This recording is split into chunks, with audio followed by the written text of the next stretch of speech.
There they go. Rose of Texas, quick at the break, just misting out, driving it up on the outside. There goes My Hero's got a good spot at the rail. Rolly Spirits on the outside, and IBCNU as they pass by us now for the first time. Just Misty pops ahead in front, but holding the rail, Rose of Texas. They've opened up 4 now, and there goes My Hero, Rolly Spirit, and the trailer, IBCNU. Opening quarter up in 22-1. As they run past the half-mile marker, head for the backstretch. Rose of Texas from the rail by a nose. Just Misty second now by about 5.5. It's There Goes My Hero in third at the rail. Rolly Spirit on the outside. 3 lengths back, IBCNU. As they run past the 5/16 marker, the half 45-2. Still locked together. Rose of Texas on the inside, Just Misty on the outside. Only 2 lengths back now. There goes My Hero. IBCNU now needs a way through, and Rolly Spirit. Field is tightened up as they turn for home. Just Misty with a short lead. Rose of Texas right there. Far outside is IBCNU, and IBCNU's gone right on by. IBCNU, there goes My Hero. IBCNU wins it in the clear. It'll be There Goes My Hero second, Just Misty third. Rose of Texas and Rolly Spirit.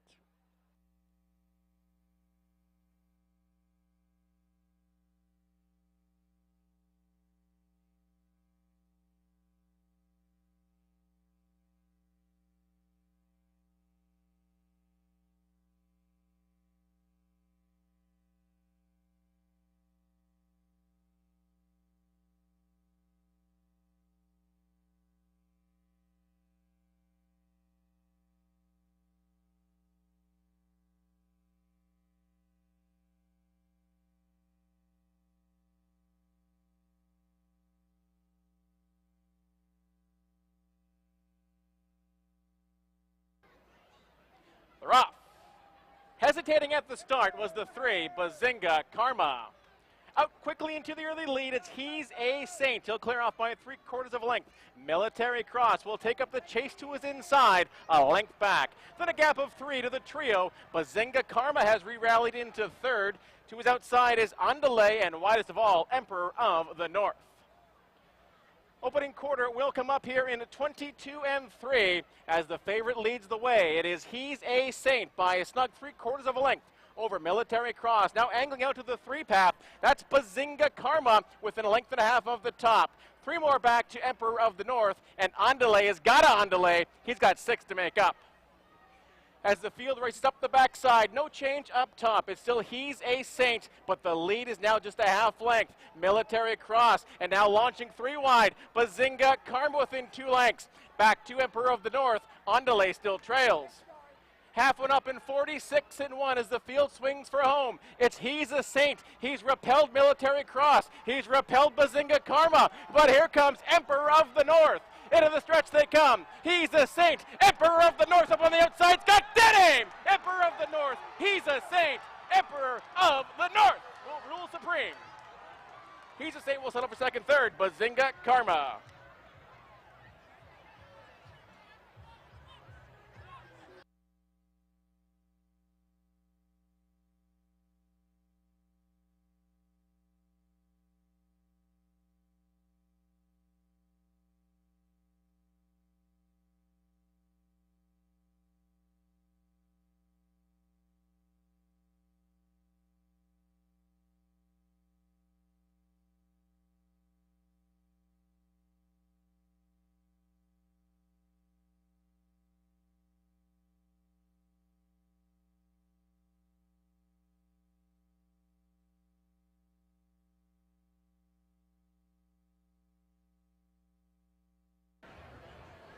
There they go. Kapalua Candy from the rail right out there for the early lead. Vaizenia moves into challenge. And the far outside is I'm All Shook Up as they go under the line for the first time. I'm All Shook Up has a narrow lead at the rail. Kapalua Candy. It's a length and a half back now to Proud Cause sitting in third. On the outside, BC Christie. And now the early trailer as they go to the clubhouse turn is Vaizenia as they head to the half-mile mark opening quarter. In 22 flat, to the backstretch they go. Kapalua Candy has the lead now by a tight length. I'm All Shook Up second by about 5. Then down towards the inside, Proud Cause. Moving up on the outside is BC Christie, trailer by Xenia. Past the 5/16, the half was 45 and 1. And it is Kapalua Candy out there now with a length and a half lead. Chasing in second, I'm All Shook Up. 4 lengths back, BC Christie, then Proud Cause and by Xenia. 1/8 of a mile from home, and Kapalua Candy's clear by 3. And down the lane they come. Kapalua Candy under a hand ride. Leads it now by 5. I'm All Shook Up in second, but it is Kapalua Candy to win it in the clear. I'm All Shook Up second by Xenia up for third. BC Christie and Proud Cause.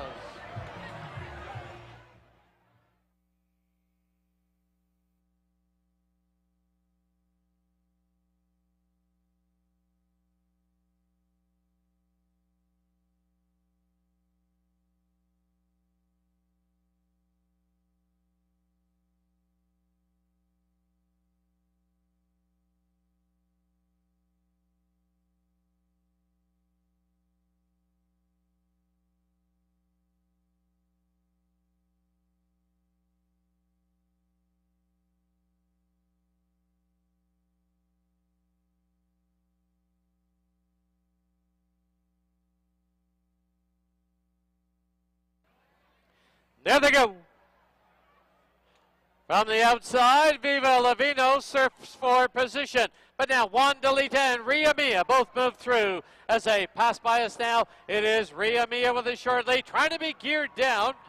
Juan Delita sits second. Moving up, here comes Belcara Park, rushing up on the outside. Into the clubhouse turn they go. Belcara Park now sprints off, leads it by 2. Ria Mia second by a length and a half. From the outside, Viva Lavino in third. Juan Delita fourth, Lasting Light fifth, and Bellaroo on the outside. Opening quarter, 22 and 3. They're midway on the backstretch, and Belcara Park leads it by 3/4 of a length. Ria Mia trying to drive up the inside. Viva Lavino in third, followed by Juan Delita on the outside, Bellaroo and Lasting Light. Half 46 and 2, quarter mile from home. And Belcara Park gets loose, leads it by a length and a half. But Viva Lavino is roused in second. Then Juan Delita third, Ria Mia fourth, 1/8 of a mile from home. And it is Belcara Park. Viva Lavino, dead aim on the outside. Belcara Park, here comes Viva Lavino. Viva Lavino, Juan Delita with a late surge. Viva Lavino to win it. Juan Delita second. Belcara Park third, close for fourth.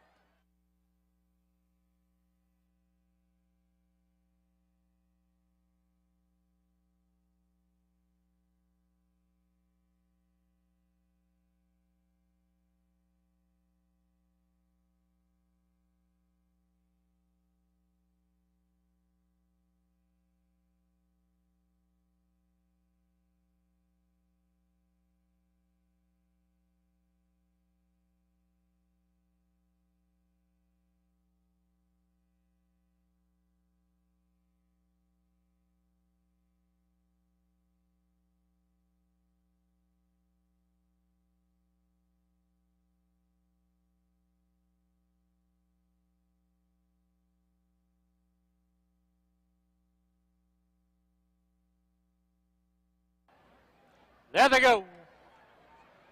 Counteract set up for the early lead. Here's Backshack driving up on the outside. In between them, English Bay Teddy skimming the rail. Love Above and Beyond.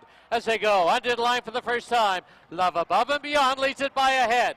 It is Counteract in second. English Bay Teddy 3 wide into the turn. Backshack sits in fourth. He's got about 4 lengths to make up. The early trailer is Time Ticker. He's got about 8 to make up. Past the half-mile marker they go. The opening quarter in 22 and 1. To the backstretch they go. Love Above and Beyond leads it by a tight length. Counteract second by a head. English Bay Teddy third, followed by Backshack in fourth, and Time Ticker. Past the 5/16 they go. The half comes up in a sharp 45 and 2. There midway on the turn. Love Above and Beyond leads it now by 2.5. Counteract in second. English Bay Teddy, Backshack. Time Ticker is starting to pick off runners at the rail. as they turn for home. Love Above and Beyond with the lead. Counteract. Time Ticker swings wide for the drive, and down the lane they come with Time Ticker grabbing the lead. Time Ticker pulls away by 2. Time Ticker to win it. Counteract second. Love Above and Beyond third. Photo for fourth.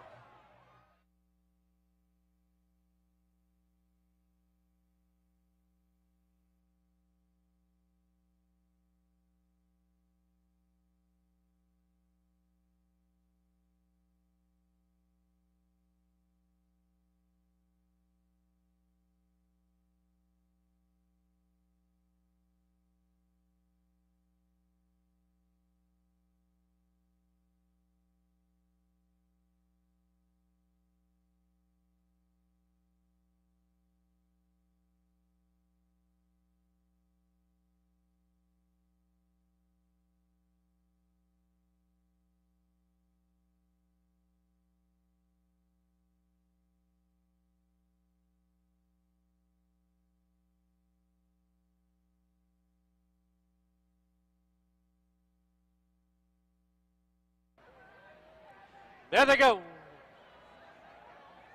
Stanford North put on the early lead. Space drives up on the outside. Down towards the inside now we have Desired Outcome, Dream B. But as they pass by us now for the first time, it is Stanford North with the short lead. Chasing in second is Space. Length and a half back. Dream B gets away in third. In between runners is Ebony Eyes. At the rail is Desired Outcome. She's Bourbon on Ice, the trailer. 10 off the lead. Past the half-mile marker they go. The opening quarter comes up in 22 and 2 as they head down the backstretch now. On the lead, Stanford North by a length and a half. Space tracks in second. Length and a half back now is Dream B, who sits in third. As they head towards the quarter pole, then 2.5 lengths back, Desired Outcome, Ebony Eyes, and she's Bourbon on Ice. The half comes up in 45 and 3. 3/16 from home. And there's a new leader. It's now Space. Space takes over, leads it by a length and a half.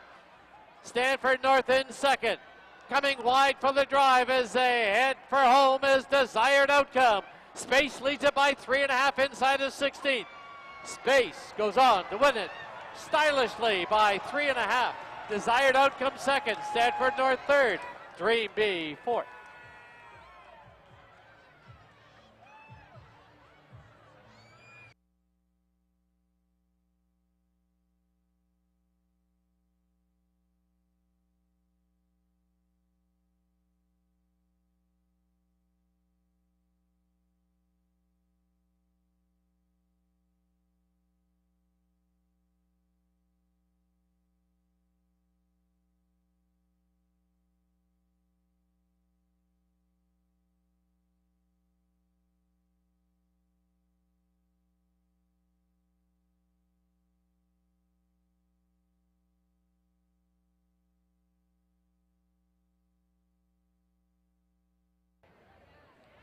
There they go.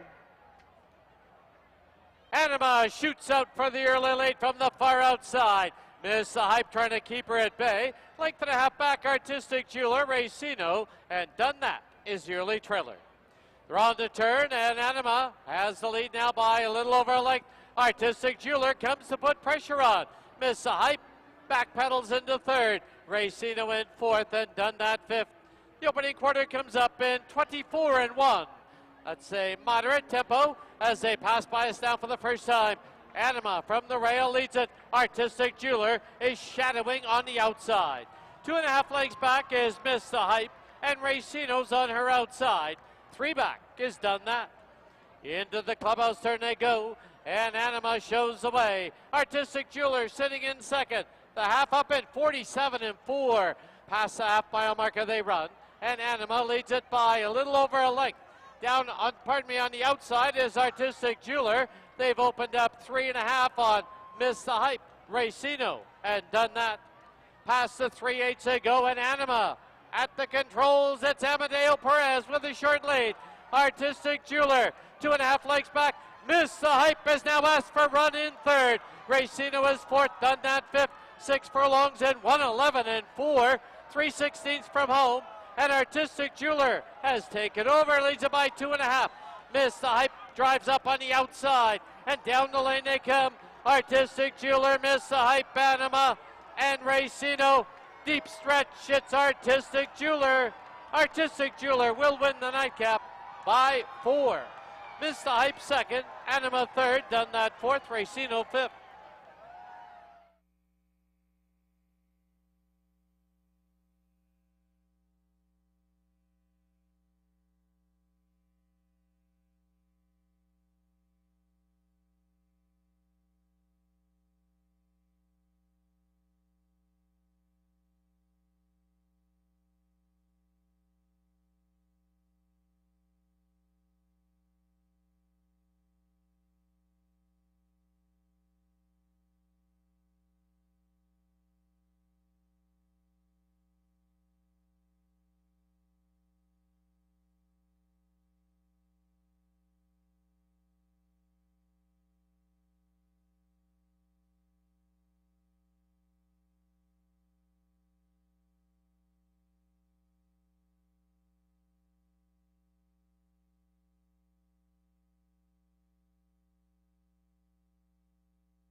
And a pleasant good afternoon, everyone. Welcome to the Sunday afternoon edition of Hastings Racing Live, presented by BC Racebook. Track announcer Dan Chukich being joined as usual by my co-host and handicapper Mike Heads. We're going to preview all 7 on this Sunday afternoon. Yep. Hopefully get you headed in the right direction. Yeah, nice day today. A little overcast skies, a little cooler. Good turnout for the Clockers Corner this morning. We had our finals Sunday in July Clockers Corner, and that was a lot of fun. And as I said, quite a few people attended, and it was a good, nice, cool morning. Got to see some BC Cup horses Preview. prep for of course, Monday, August 7th, which will be BC Cup Day. 6 stakes races, 1 allowance race and sprint, and then also the marathon race for the cheaper horses. But 8 races scheduled for Holiday Monday. That's on August the 7th. We did get a chance to preview some of the horses that will be participating, though. But yeah, you're right. 7 races today. No carryovers in anything, and get the super high 5 back, though. Right. And of course, coming off a great Friday night, our first It was one fun. in 4 years. That was good. The wrestling I was kind of sketchy I about. was too. But it turned out good. It turned out really good. It was quite entertaining. Quite a few people around there watching the phony wrestlers jump and dive all over the place. But it drew a big crowd, and it was neat. The music was great. The atmosphere was fun. Yeah. And we had excellent handle on track. And no, it was a very successful Friday opener, and we'll be doing it again next Friday. All right, let's get right into the opener. It's a field of 5 in this claiming event. First half of the double exactor and triactor wagering. Well, for me, it's going to be the 3 years to us. Takes the big drop off the claim for trainer Dino Condolinius. I guess they're trying to get a win with this horse. Yeah, it made a claim and hasn't turned out so far, but obviously taking the half-price sale here in for the $5,000. They bought him for 10. Doesn't find it too tough a crew in here. They're going to have to deal with 3-day bender on the head end, but I just thought Ears to Us was probably a little better than everyone. And the other Steve Henson runner, the 1, self-serving, I thought will be served well by the 3 and 4 perhaps going at it on the head end, and it might really help his chances of winning. So I put him in for 2nd. I put 3-day bender in for 3rd. But I thought Ears to Us, wow, those races are just far better than anyone in here. I know you're getting no money on this horse. It's going to be whatever, even money. But if he does run somewhat close to what he ran like last time, he's got to win the money, doesn't he? Yeah, you would think so. I've had it this way too. I got the same 3, 1, and 4. So in the opener, we kick it off with the 3, Ears to Us. On to race 2 now. This is Mila's 9th birthday. Scratch the 1, the cat's back, scratch the 3. Ostracized, we've lost the place, the show, and the triactor. We're down to 3. Irish Luna was 4 to 5 on the morning line for your first leg of your pick 5. I think she's going to be 1 to 9. Going to be a lot. Yeah, definitely a pretty, going to have to deal with Case Kitchen on the head end, but I think you can let that one go and just sit 2nd and see if he can win from there. But yes, the race decimated by a couple of important scratches, and I'm 2, 5, and 4, but yeah, the race lost a bit of its appeal. But it is the start of the pick 5 with no carryover. But should be able to have a good chance to stay alive in the pick 5 through leg number 1 anyway. But yeah, Irish Luna's running well. They keep January back for the 6250. No one takes her, which is fine, and going to run back again and going to be awfully dangerous. All right, race 2 kicks off that $1 pick 5. We agree on the 2, Irish Luna. On to race 3. And unfortunately, this is the Charlie Cowan Memorial. We lost Charlie, a long-time BC horseman. Yeah, not unfortunately. He was 94 years old, but yeah. Still, I know, you never want to lose anyway. No. Charlene Miller's dad, who, of course, is a prominent trainer here at Hastings. And, yeah, Charlie was a former leading trainer here. Both his daughters have been in the business. A lot of the family have been in the business. Of course, Charlene being a trainer. But Charlie and his wife Mary, who rode here in the 60s. I know. And probably one of the first women riders to ride in BC. And but yeah, Charlie, we lost him last year, and yeah, 94 years old. We're just the boy had a good shift. He had a good came run. here a lot during the race, and he was all about it. I'd have good chats with him. It wasn't like at 93 he was lost or anything. He had all his faculties about him. But I want to be Charlie Cowan. I want to live to 94. He did very well. But yeah, I saw Jordan Miller's here, who's Kazushi Kimura's agent. And he's of course Charlene's and Henry's son.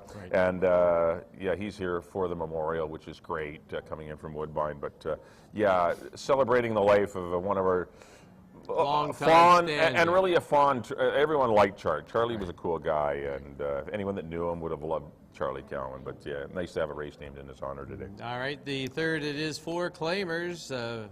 8,000 up to 12, I guess, or 15 if you're a 3-year-old. And I headed to one of the 3-year-olds. I went to number 2, 9 o'clock Caesar. Yeah, that's the one to beat. I obviously just got nailed by Amanda last time, and just the trip got her beat. Amanda kind of snuck through a very tight opening on the rail, and 9 o'clock Caesar, who was game the entire race, just got pinned late. I just see some pace in here. You got Tam Trick, he's going to go. Tis the Spirit Prospect, pardon me.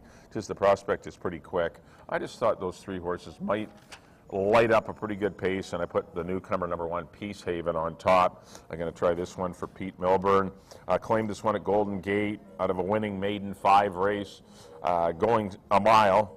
But the horse will trail early, but I think with the way the pace scenario could be, this horse could make its presence felt. So I'm going to try the 1, Peace Haven, maybe to upset the 2, 9 o'clock Caesar, who is the one to beat. I want 1, 2, 3. All right, race 3, the Charlie Cowan Memorial Purse. Mike's heading to the 1, Peace Haven. I'm going to head to the 2, 9 o'clock Caesar. On to the 4th race now, and this race does kick off that guaranteed $20,000 pick 4. It's a field of 6 maidens. 6.5 exactor try, superfecta.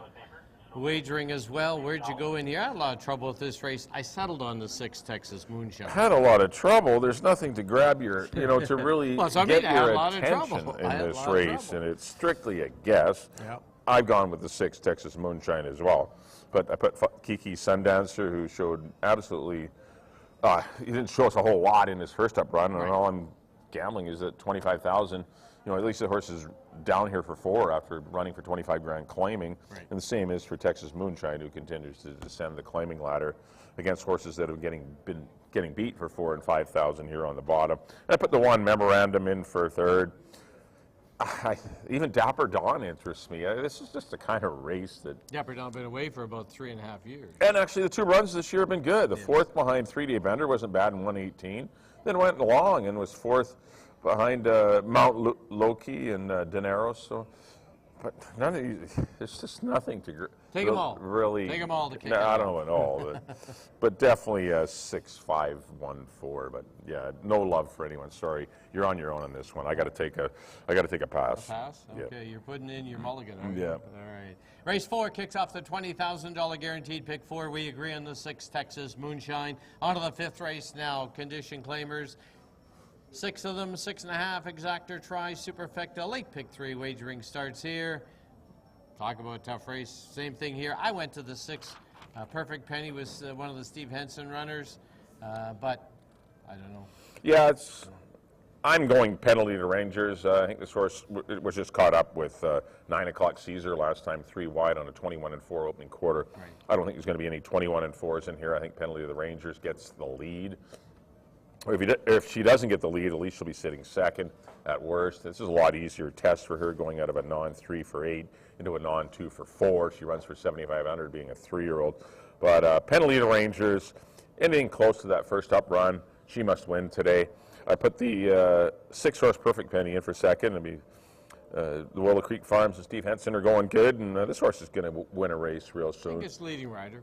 Yep. Been riding the horse last 3 races. Yeah, so it's leading rider, so never hurts. Never hurts. Never hurts. And I put the 5. I was between the 3 and the 5 for 3rd. I went with the 5 Gwen, who should take a good trip maybe in 3rd. Ran behind Roses Texas and Drill Baby Drill last time. The heat was okay. It wasn't a great time. It was a good time, but not the greatest competition around her, so it might have been flattered by the time. And that was her first time in blinkers as well. But I thought 4, 6, 5 were your horses in here. All right, race 5. Honorable mention actually to the 3, the Sky's the Limit. Yes. Freshened up, did actually run hard on the head end. Texas Humor and Perfect Penny beat her. Right. But once again, this is a race. There's too many horses in here that are similar? I wouldn't say similar. But yeah, I mean similar, but they're a little unreliable. Right. And this is kind of races where you get some strange things happening. And I thought the outside 4 horses were the ones, but I did go to penalty to Rangers. All right, 5th race. Mike's kicking the hockey season off early with the 4 Rangers. Penalty to Rangers. I'm going to head to the 6 Perfect Penny. On to the 6 now. It's an allowance optional claiming event. Field of 6. Mile in the 16th. Daily double exactor try. Superfecta. I got to go back to Stay Fantastic. He's been pretty game in his last couple of starts, and he likes a mile in the 16. Yeah, definitely. The horse ran well again. Anytime this horse goes long, Stay Fantastic's pretty dangerous. Dropped in for the 12.5 last time and was in for 15 being a BC bred, Right. but got the job done. Back up for the 16 here, runs for 20. Obviously it's tougher with Jose in the lineup. Stormy Blue is a respectable horse. Prince Cairo is always salty Who going hasn't along. got untracked yet this year, Prince Cairo? No. But I went Jose. I think this horse is going to get a good trip sitting off of Cobb Sav, or at least head and head. I don't think they're going to go crazy fractions, and if they do, well, they do. But then Stay Fantastic will be very dangerous because he's likely the one going to be in the catbird seat behind the leaders. So I think you got two pretty good horses if you took the 2 and 3 in here. Right. And I put the 4 horse Wisely played in for third. If there is a pace going on like there was last time. He'll come running. Yeah, because he did get the benefit of a pace. They were rocking, not rocking, but Stay Fantastic had to go head and head. The opening quarter was slow, but the next 2 quarters were quite fast, and it really helped the closers. And Wisely played, I thought it had every shot to go by, and didn't. Stay Fantastic stayed pretty game, and I think he's going to be tough again. But 2, 3, 4. I'm not. Obviously, Jose hasn't run long, Right. is unproven, but showed a lot of ability in that first maiden run. But the Sibs out of Jose could run long. Yes, Herbie D ran a mile anyway. He won going a mile and For 8 sure. as well. Yeah. But yes, the family is good. I left out Stormy Blue, who can win here. He had a subpar effort when chasing Back in Overdrive, who's a way better horse than any of these. Yeah, but They very went fast, 23, too. 46. I think with careful rating, he will be more of a factor. But once again, another good race. This pick 4 is tough. It is. It's not easy, or pick 5 even. This is the last leg of the pick 5. Right. Good racing today. All right, race 6, Mike's heading to the 2, Jose, I'm going to head to the 3, Stay Fantastic. On to the 7th and final event, a mile in the 16th, field of 7, Exactor, Tri, Superfecta, and 20-cent Super High 5, no carryover. Well, here's another one that, Logical Al looks like a logical horse, but I didn't go to him. I'm going to say third time off the bench for the 4. Ehrlich tried to come off his 2022 season and go right into a mile in the 16th. This will be his third start off the bench. I'm going to say he's going to be better today. Yeah, it could be. Dropping in for 8, back in for 8 where he just missed to Sloop John B. But this is a tougher 8. It is a tough race. And there's a lot of horses dropping in here that are making this race a little more difficult. I give the horse respect, though. When he does fire his A race, he's generally pretty dangerous. But I thought he was a little flat last time. Maybe he'll be better today.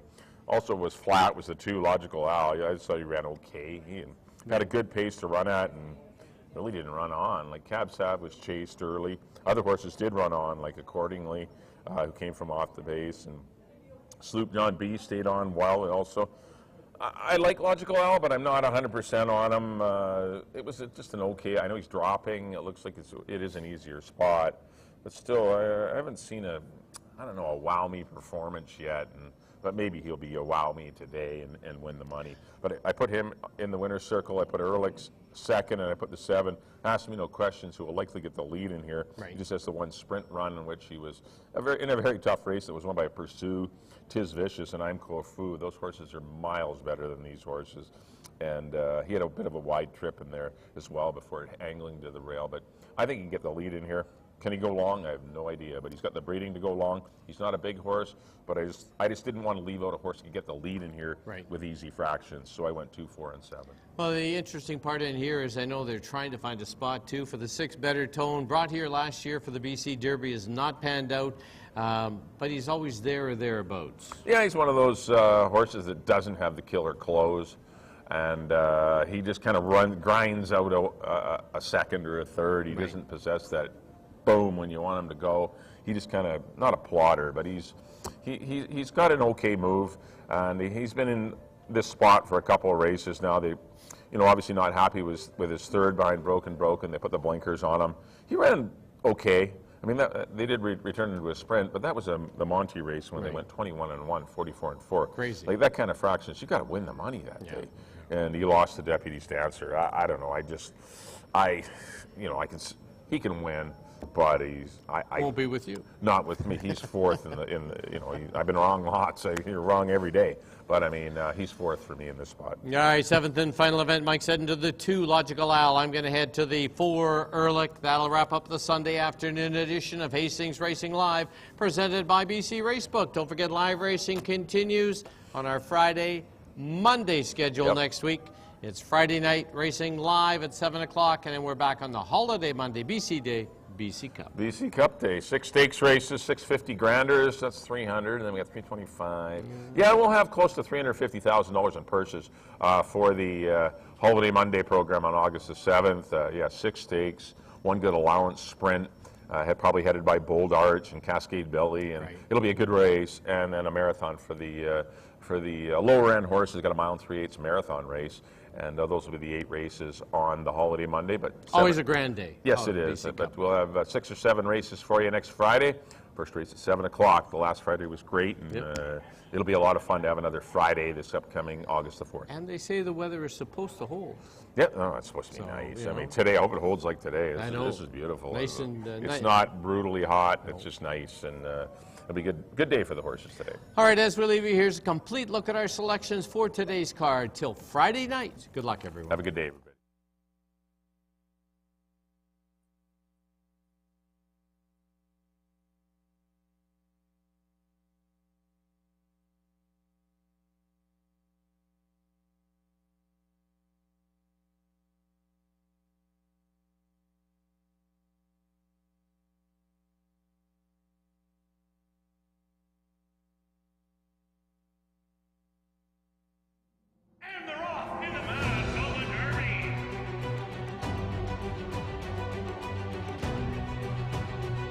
Field of 9 set on the way in the CC Derby.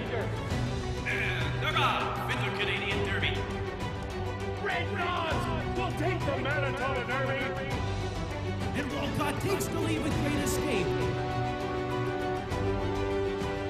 Regal Bryant, Roland Road to ride. Regal Bryant, he'll win the Derby.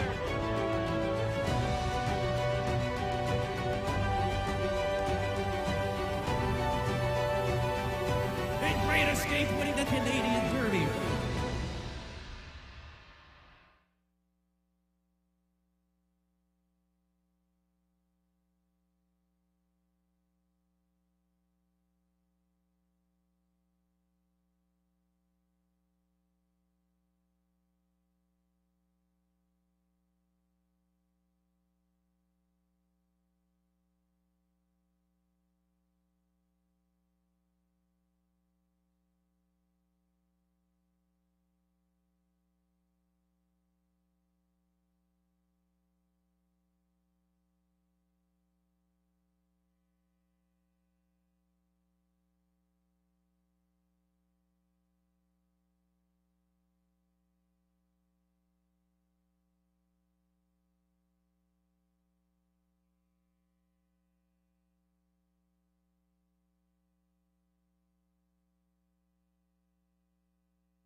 Pleasant good afternoon, everyone, and welcome to Hastings. Track condition at present listed as track fast. Special welcome to everyone joining us for our Sunday card. Now please turn to your official programs for this afternoon's corrections and changes. In the opener, number 1 self-serving is 5 pounds over. Number 5 ATM, 1 pound over. Now please turn to the second. In the second, scratch number 1, the cat's back. Scratch number 3, ostracize. No place, no show, no triactor wagering. In the third, the Charlie Cowan Memorial, number 2, 9 o'clock Caesar, is 4 pounds over. In the fourth, this race kicks off our $20,000 guaranteed pick 4, number 6, Texas Moonshine, 2 pounds over. In the fifth, overweights, number 2, number 1, Island Living is 2 over. Number 2, Star Finality, 5 over. Number 3, The Sky is the Limit, 1 over. Number 4, Penalty to Rangers, 5 over. No changes in the sixth. And in the seventh, number 2, Logical Al, 6 pounds over. Number 7, Ask Me No Questions, 4 pounds over. Those are all the changes and corrections to the present time. At this time, Hastings would like to welcome our Sunday groups. And they include Mila's 9th birthday, the BMWCC 2nd anniversary and car show, Nadine Shepherd's group, Slopeside Mechanical, 30-minute hit staff event, Jacqueline McDonald group, the BC Corvette Club, and happy 65th birthday to Colleen. Don't forget, live racing continues here on Friday night. It's another Friday Night Live card. First race, 7 p.m. Thank you for your attention and good luck.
And good afternoon, everyone. And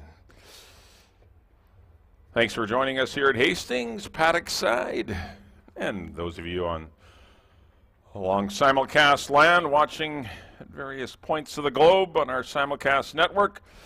I'm Mike Heads. I'll be your paddock host for the afternoon again today. 7 races for you, no carryover in anything. Pick 5s and pick 4s and super high 5s and all those wagers have no carryovers today, but still good pools.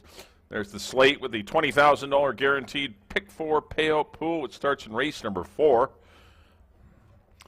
But that pick 4 does start off in race number 4. Sunny conditions, fast track. Pretty much ideal for racing today. Only a couple scratches. We'll briefly get to the scratches. They're both in race number 2, so those of you playing the daily double will definitely be interested. That's in race number 2. Scratch the 1, the cat's back. Also scratch the 3, ostracize.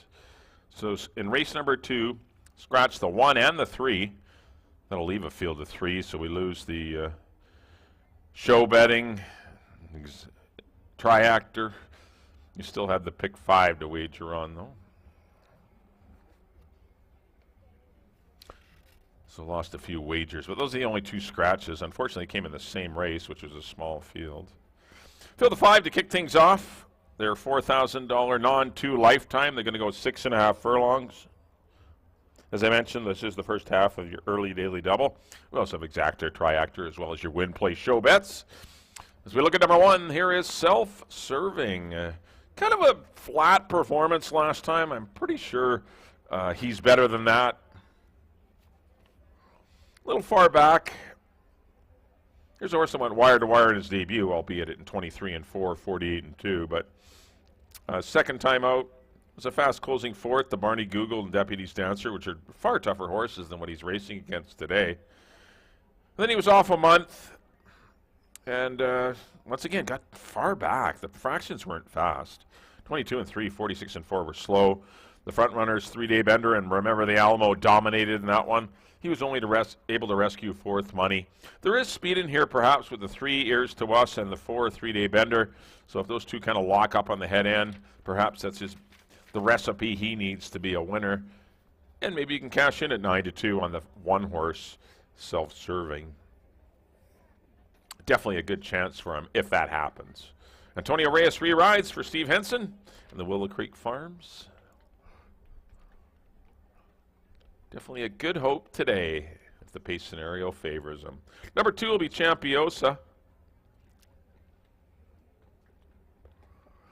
Stayed pretty close to a hot pace going long last time. Going to return to a sprint. His last sprint wasn't bad. Behind there goes my hero, Cilarone and Atomic Haze. That was at this same level. But this race has kind of come up tougher, I feel, on paper. So obviously he will need to improve. He is 8-1 right now, Champiosa. I think he's a triactor horse, though. He's closed up well to be in contention once in a while. Small field might help him. Number 3 will be Ears to Us. This one will be my pick, dropping from maiden 8, or not 8, maiden, non-3-8 into the non-2 for 4 here. That's a big drop. Claimed him for the 10 grand. They offer him for the 5. Anytime you see that, obviously a little alarming, but if they lose the horse and win the money, you don't lose too much on the claim, so it's not bad. He's been away for 6 weeks, though. Silvino Morales will ride for the Hawaiian Shirt Guys and Dino Condolinos. 4 will be 3-Day Bender. Amadeo Perez rides for Willow Creek and Steve Henson. Got a couple in here, the 1 and the 4. This will be the one in charge of going to the front. Just missed last time to Remember the Alamo. Really no excuses that day. He was afforded some pretty soft fractions and couldn't seal the deal. Maybe he can today. I'm a little surprised at the 6-5 odds, but especially with Ears to Us in the race. But perhaps they're betting leading rider who always gives good rides. And number 5 is ATM for owner-trainer Joey Turcotte. The sprints have been good to him, or decent to him. His better races have been sprinting. He's coming off 2 long races. I think does have a 4th place finish this year sprinting, so we'll see if the distance change helps the long shot. ATM is currently at 17-1. I went 3, 1, and 4. That's kind of the way I see it. If the 3 doesn't win, I really think the 1 will win. But 3, 1, and 4 for me in the Sunday opener. Good luck, everyone. Let's send it up to Dan for the post parade of race number 1.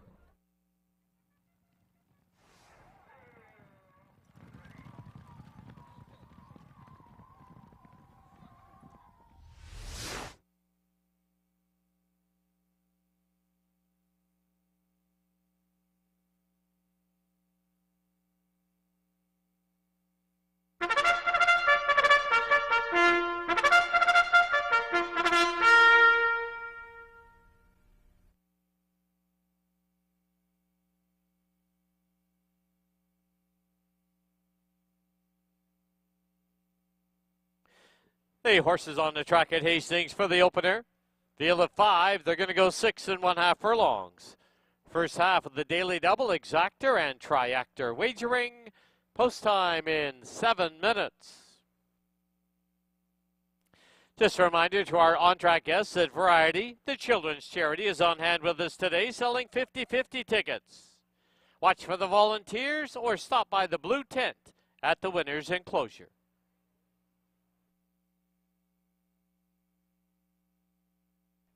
Here's the field, number 1, self-serving, owned by the Willow Creek Farms, the rider Antonio Reyes. 2, Champiosa, owned by Judy Bradley, the rider Leary Cicheran. 3 is Ears to Us, owned by the Hawaiian Shirt Guys, Silvino Morales aboard. Number 4, 3-Day Bender, owned by the Willow Creek Farms with Amadeo Perez up. And number 5, ATM, owned by Joey Turcotte, the rider Jose Gomez. 6 minutes to post time.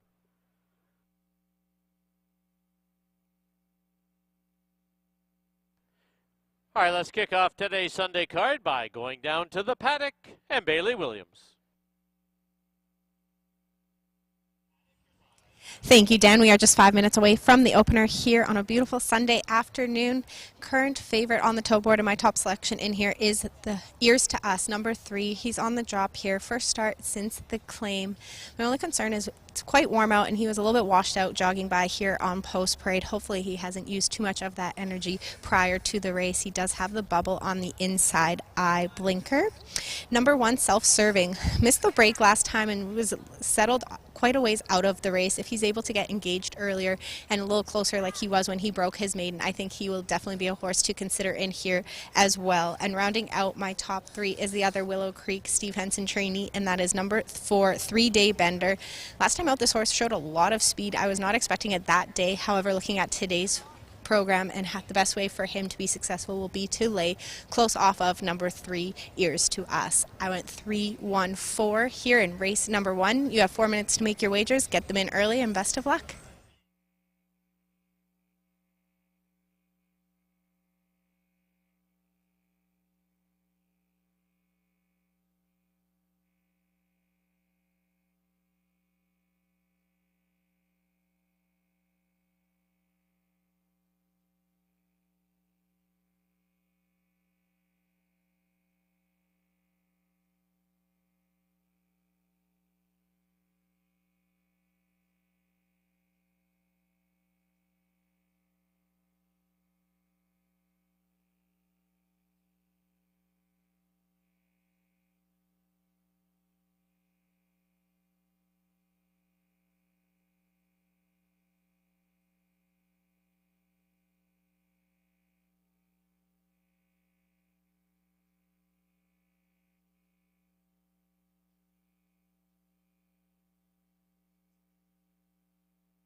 Key West Ford reminds you there are just 2 minutes left to place your wagers at Hastings.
The horses are approaching the starting gate.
Loading in now for the opener at Hastings. 3-day bender, the first one up. Outside gate belongs to ATM.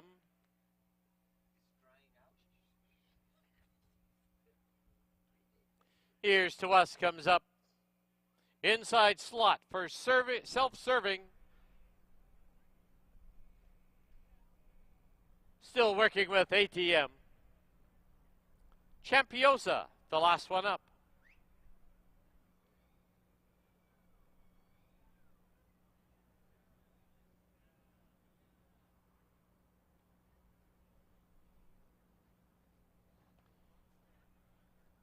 Champiosa now comes forward. 5 in. They're at the post.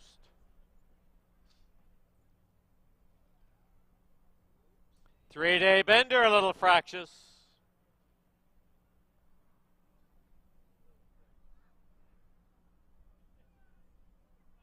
There they go. Ears to Us, sent right off for the early lead. Champiosa tries to drive up the inside. Three-day bender gets away in third. At the rail is self-serving, and on the outside, ATM. Under the line, trying to be geared down, is Ears to Us. Ears to Us leads it by 2. Three-day bender is second. Down on the inside, Champiosa. Then a big break of 3.5 now to self-serving trailer ATM. Field getting strung out as they run past the half-mile mark. Opening quarter, 22-1 as they head down the backstretch.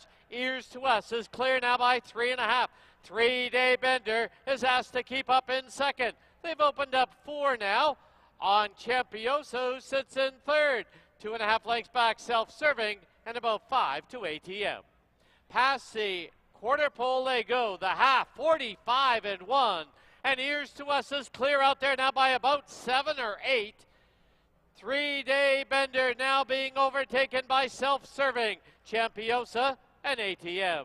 As they turn for home a little wide into the stretch, but it is Ears to Us, clear by about 6. Closing at the rail, though, is self-serving in the center of the track. Ears to Us, and three-day bender at the rail. They are right together. Going to be a picture. ATM will be third.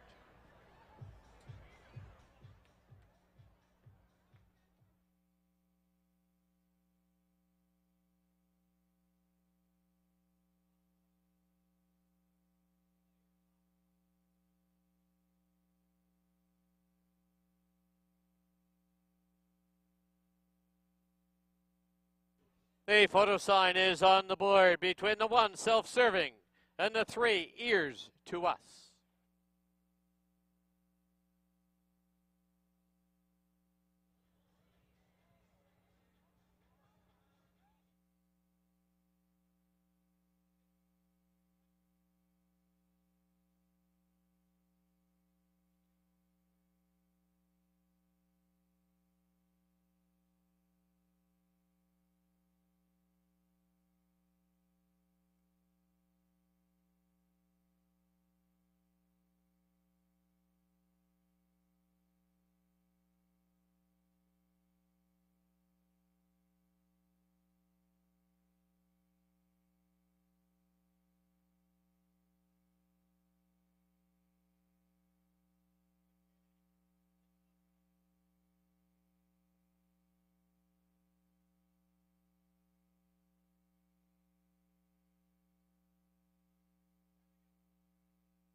In the photo, number 1, self-serving, the unofficial winner. Number 3, Ears to Us, second. Number 5, ATM, third. Number 4, three-day bender, fourth. 1, 3, 5, 4, unofficial.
Now coming to the winner's enclosure, the winner of the opener, number 1, Self-Serving.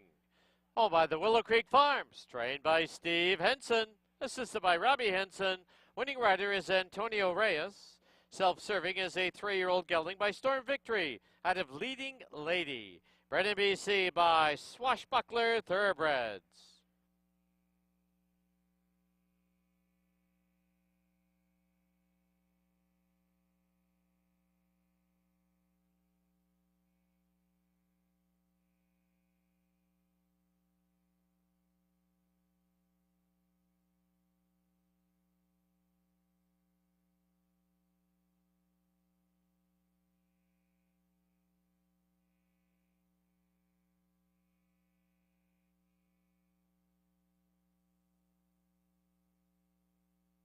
The 1-3 $2 exactor was $12.90. 1-3-5 $2 try was $60.80. Final running time 1:17 and 95/100ths. Race 2 is Mila's 9th birthday. There will be no place, no show, no triactor. Scratch the 1 and the 3. Post time 23 minutes away at 2:33.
right, welcome back to the paddock here at Hastings. Time for race number 2.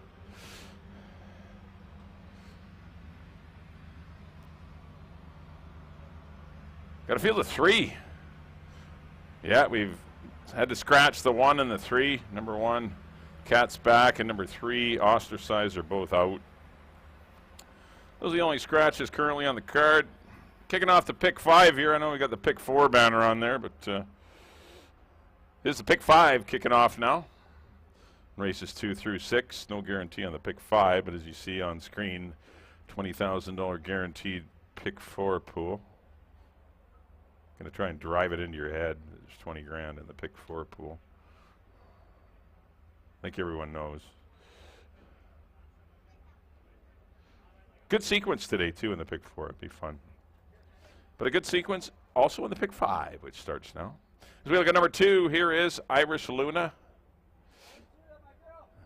Continues to shine at the 6250 level. And she's right back in here. Did run into Silk Stilettos last time for a tough luck loss in a very quick time. But she's not in tough here at all. I mean, she is. With the scratches have definitely aided Irish Luna. Not that she needed the help, but the Cat's Back being out and Ostracized, who could have been a danger, both out. Things are a little more difficult for the other ones. Irish Luna is going to prosper. Going to be very tough. Amadeo Perez rides 3-5 on Irish Luna. We're going to give Steve Henson both halves of the double, and Willow Creek as well. Congratulations to them on self-serving, winning in deep stretch under Antonio Reyes. Just kept persevering, and Silvino on Ears to Us. Not much Silvino could do. Poor horse just kind of drifting out. And not running in a straight course cost Ears to Us the win, and self-serving was the one that capitalized to win in race number 1.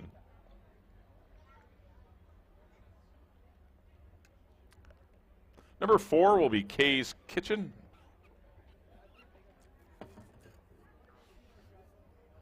Nice win last time. Defeating non-3 lifetime $4,000 claimers.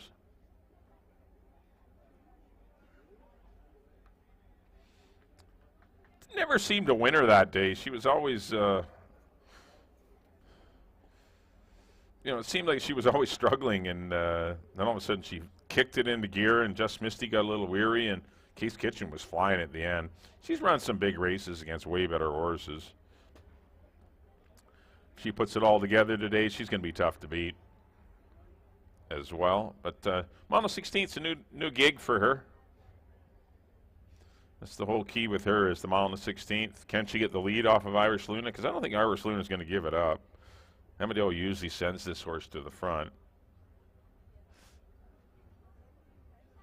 But Case Kitchen's kind of got one way to, well, for 4,000, she had another way to go. She could come from off the pace. But generally when she's in against the better horses, she's up right on the lead. And that's sprinting. So I would expect her to be one of the pace setters. Silvino Morales will be in the irons today. It's quite a bit of jockey shuffling, and I know the scratches have changed things, but Santo was on Case Kitchen, moved to the Cat's Back.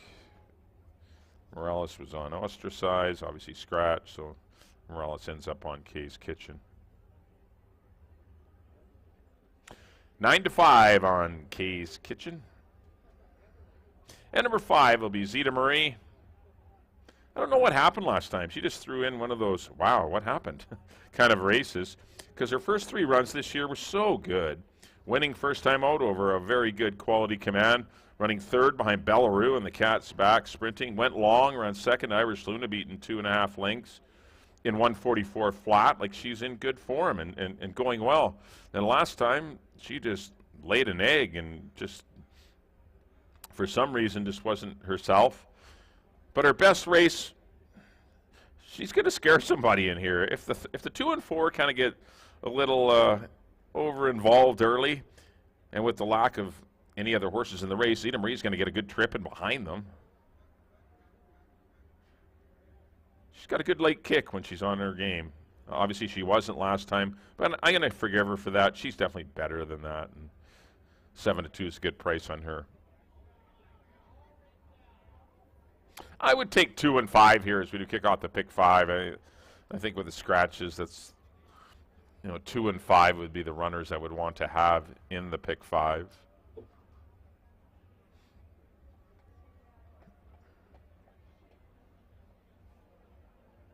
All right, the riders are coming out. We'll get set for post parade here for race number 2. I think everyone knows the 2-horse Iris Luna is going to be very tough to beat. And I think if she does get beat, it's going to be by the 5, Zeta Marie. 2-5-4 for me. All right, you got 10 minutes to post to make your wagers. Good luck here in race number 2.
The horses on the track at Hastings, race number 2. It's a field of 3. Scratch the 1 and the 3.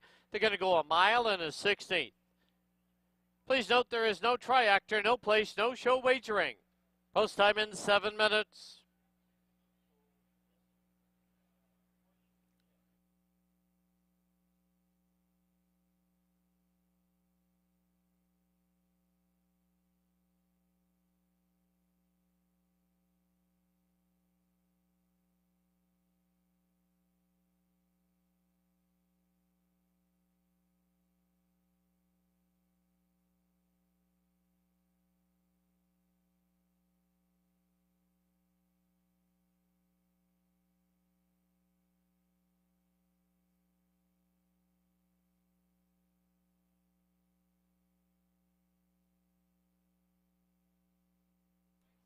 Here's the field, number 2, Irish Luna, by the Willow Creek Farms, the rider Amadeo Perez.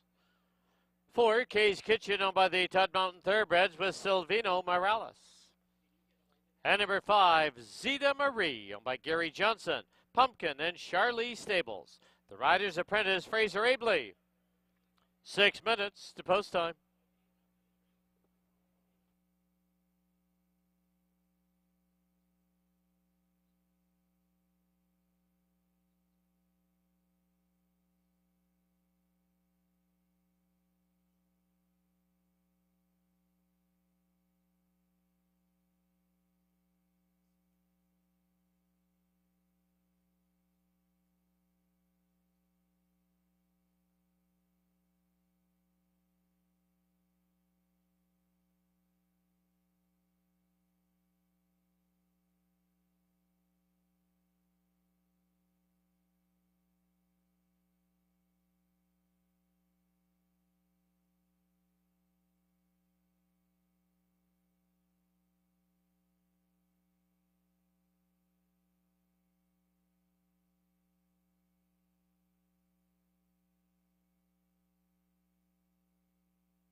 Key West Ford reminds you there are just 2 minutes left to place your wagers at Hastings.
Hey, horses are approaching the starting gate.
Loading in now for the second at Hastings. This is Mila's 9th birthday purse.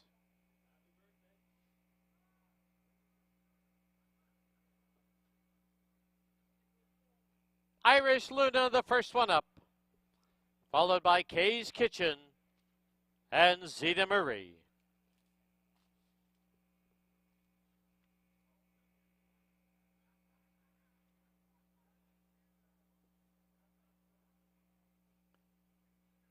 Three in, they're at the post. There they go. Moving through between runners, Kay's Kitchen wants the early lead. Irish Luna's at the rail, and Zeta Marie on the outside. As they run to the far turn, Kay's Kitchen now sprints clear by 2.5. From the outside, Zeta Marie, and along the rail, it's Irish Luna. They're midway on the turn, and Kay's Kitchen shows the way now by 1.5 lengths. Racing together from the inside, Irish Luna. From the outside, Zeta Marie. Opening quarter, 24 and 4. Through the stretch for the first time, and Kay's Kitchen, Silvina Morales trying to guide her all the way, leading it now by 2.5. Irish Luna down on the inside, and Zeta Marie on her outside. As they go to the clubhouse turn, it's still Kay's Kitchen with the lead. Half comes up in 48 and 4. As they run to the half-mile mark now, it's Kay's Kitchen loping along with a 2.5 length lead. Taking second by herself now is Zeta Marie, and Irish Luna is the trailer. She's 4.5 from the front. As they pass the 3/8 marker, Kay's Kitchen still with the lead. Kay's Kitchen by a tight length. Zeta Marie is second now by 5. Irish Luna is going along in third. 6 furlongs in 1:14 and 3. Midway on the final turn, and it is Kay's Kitchen still with the lead. Zeta Marie second. Far back now is Irish Luna as they race to the top of the lane. Down the stretch they come with Kay's Kitchen trying to go all the way, leading it by 1.5 lengths. Zeta Marie is second. Deep stretch now. Kay's Kitchen, Zeta Marie. Kay's Kitchen will win it going all the way. Zeta Marie will be second.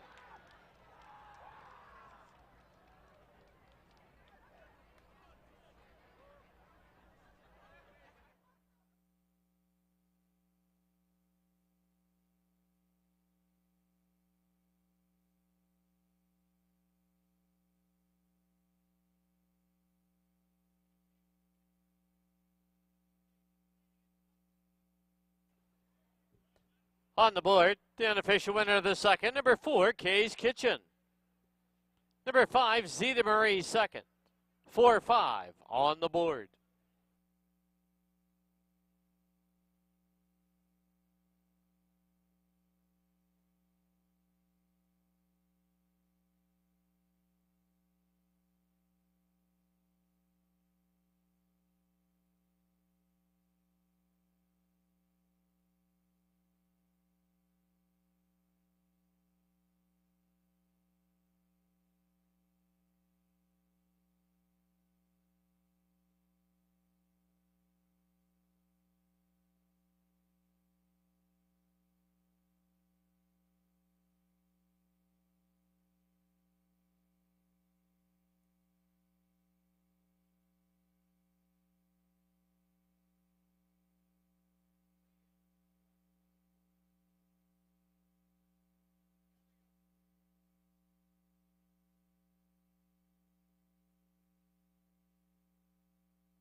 Into the winner's enclosure, the winner of the second, Mila's 9th birthday purse. This is number 4, Kay's Kitchen.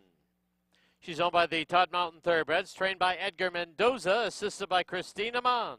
The winning rider, Silvino Morales. Kay's Kitchen is a 4-year-old filly by Jersey Town out of Windy, bred in BC by the owners at Todd Mountain Thoroughbreds. And please welcome to the winner's enclosure on her 9th birthday, Mila.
A result is official.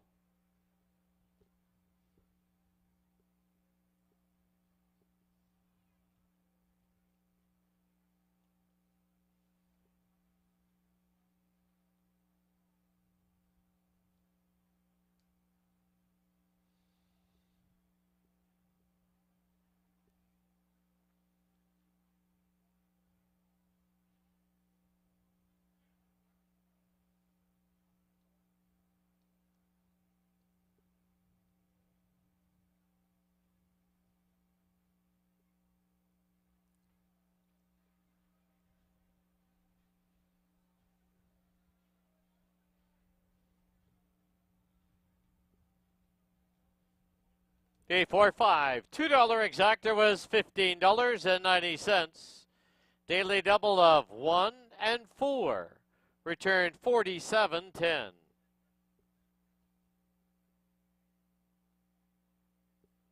Final running time 146 and 17/100ths. There was a claim in that second race. Number 2, Irish Luna, claimed by Robin Sheena Maben, trainer Rob Maben. Race 3, the Charlie Cowan Memorial. Number 2, 9 o'clock Caesar, 4 pounds over. Post time for race 3, 21 minutes away at 3:06.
Okay, we're back here in the paddock. Time for race number 3 here at Hastings.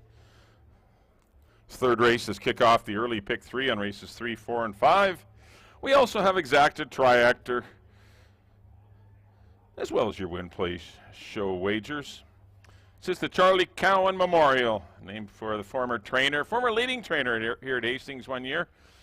Charlie was a popular horseman and well respected on the backstretch. He did live to the ripe old age. I think it was 94. He did good, Charlie. But yes, this is the Charlie Cowan Memorial. Race number 3, got to field the 5 $8,000 claimers that haven't won 3 races. These are for fillies and mares at 6 1/2 furlongs. Back in race number 2, congratulations to Ron and Ray Fawcett's Todd Mountain Thoroughbreds as Kay's Kitchen makes no mistakes in race number 2. Got the lead, set easy fractions under Silvino Morales, and was really never threatened. Zeta Marie kind of came to call a bit at the far turn, but Kay's Kitchen was always traveling well. Congratulations to Todd Mountain Thoroughbreds, Edgar Mendoza, and Silvino Morales. Right, here's the 1. This is Peace Haven. Makes her Hastings debut. Claimed a Golden Gate last month.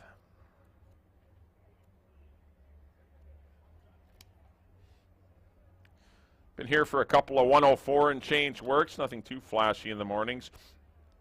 She's a horse that was going long in her races there, but I think going 6 1/2 here with a threat of some speed on, I like her chances sitting last and maybe trying to circle the field. So I'm going to lean to the 1 horse in here with Leary Seacharan for owner-trainer Pete Milburn. Currently sitting at 5 1.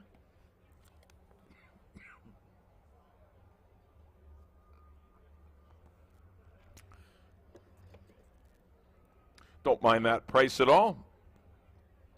But 5 1 on my top pick here. That's the 1, Peace Haven. Number 2 will be 9 o'clock Caesar. That is your favorite.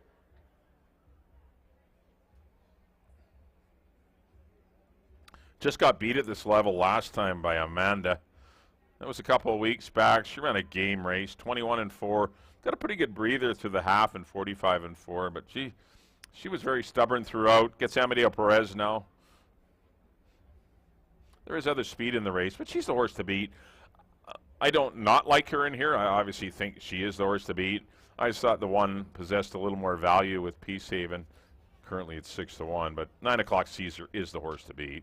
Number 3 is Tam Tricky. She was the one battling with 9 o'clock Caesar last time. Did lose that battle, ended up 3rd. She's going to have to try and find a way to turn the tables on her chief rival here today.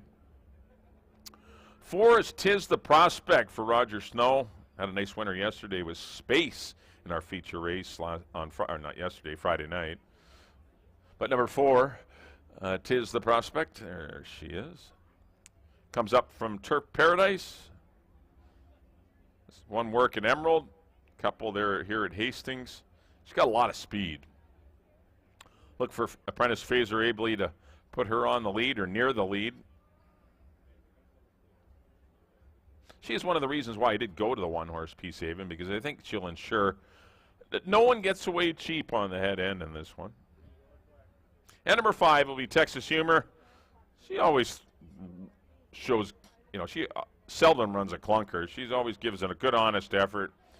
She's had a win at 2 seconds and a couple of 4ths this year and 5 trips to the post for Eric Gutierrez.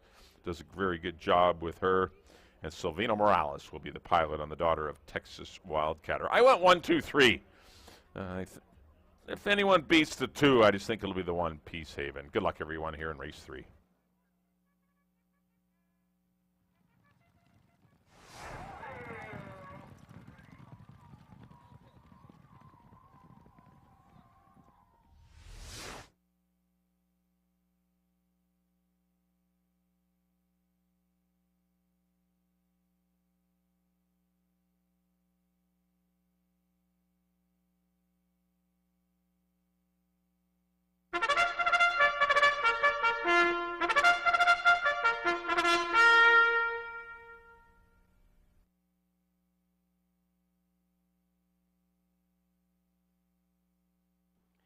Okay, horses on the track at Hastings for race number 3.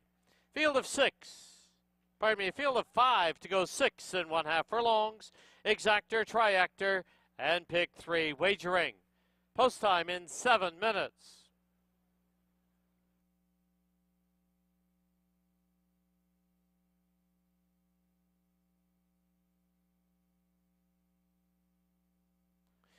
Your attention please for a late rider change now in the 5th race. On number 1, Island Living. Make the rider Apprentice Fraser Abley. Correct the weight to 106 and is 1 pound over. Here's the field for the 3rd, the Charlie Cowan Memorial. Number 1 is Peace Haven. Owned by Peter Milburn. The rider is Leary Cicheran. Number 2, 9 o'clock Caesar, owned by the Willow Creek Farms. Amadeo Perez up. 3 is Tam Tricky, excused from post parade, owned by the Wynn Racing Stables. Kemal Santo aboard. 4, Tis the Prospect, owned by Roger Snow. The rider's apprentice, Fraser Abley. And number 5, Texas Humor, owned by the G.O. Stables. Silvino Morales aboard. 5 minutes to post time.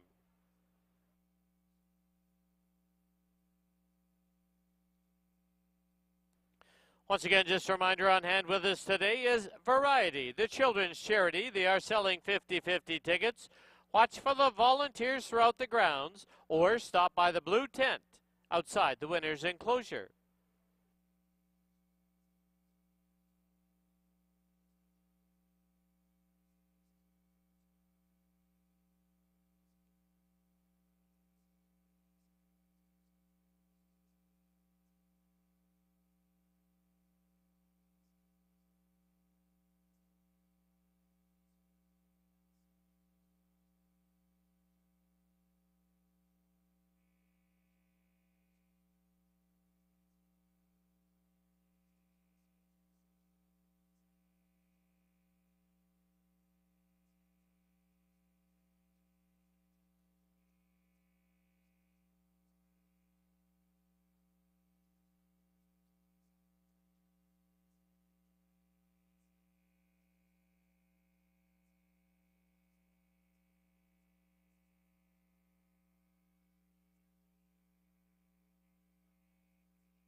Key West Ford reminds you there are just 2 minutes left to place your wagers at Hastings.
Under a minute to post time at Hastings, less than a minute.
The horses are approaching the starting gate.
The horses have reached the starting gate.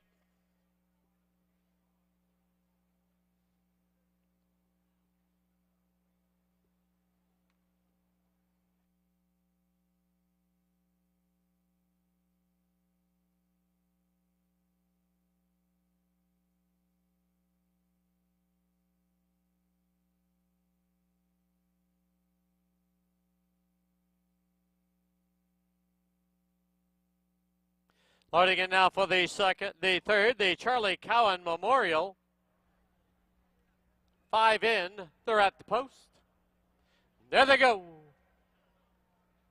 Closely bunched, Tis the Prospect from the outside, gun for the early lead. 9 o'clock Caesar moves up at the rail. Tam Tricky gets away in third. It's about 4 lengths back now to Texas Humor. 3.5 for the back is Peace Haven. Field strung out as they go to the clubhouse turn with Tis the Prospect in front. 9 o'clock Caesar now angles off the rail. It's 2.5 lengths back to Tam Tricky. It's about 3.5 to Texas Humor and about 5 to Peace Haven. The opening quarter up in 22-1 as they head down the backstretch. Tis the Prospect by a nose. Right there, 9 o'clock Caesar second by a length. Up on the outside, there's Texas Humor in third. Tam Tricky fourth. Peace Haven is fifth. The half 47 flat, quarter mile from home, and 9 o'clock Caesar now takes the short lead. 9 o'clock Caesar, Tis the Prospect. On the outside, Texas Humor. Then 3 lengths back is Tam Tricky. As they race to the top of the lane, 9 o'clock Caesar comes home with a half-length lead. Texas Humor's on the outside. Down the lane they come. 9 o'clock Caesar, Texas Humor. 9 o'clock Caesar on the inside. Texas Humor, they are right together. Tam Tricky will be third. Tis the Prospect and Peace Haven.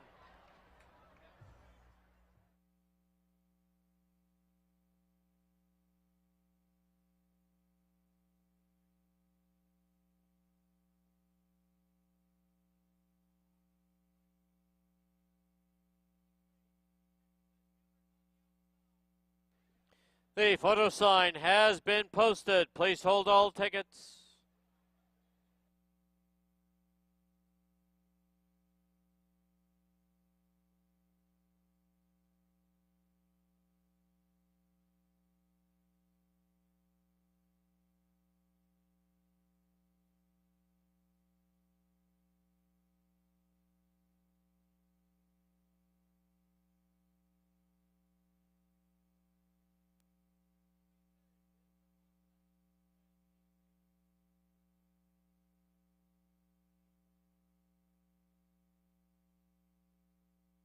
In the photo number 5, Texas Humor, the unofficial winner.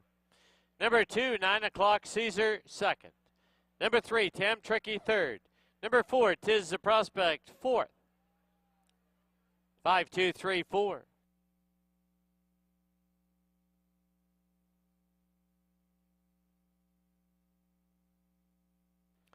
Please note the inquiry sign has been posted. We have a rider's claim of foul. The rider aboard the 4th horse, number 4, Tis the Prospect, apprentice Fraser Abley, has lodged a claim of foul against the 2nd place finisher, number 2, 9 o'clock Caesar, alleged interference on the final turn. Riders claim of foul, 4 against 2. Hold all tickets.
Into the winner's enclosure, the winner of the 3rd, the Charlie Cowan Memorial, number 5, Texas Humor.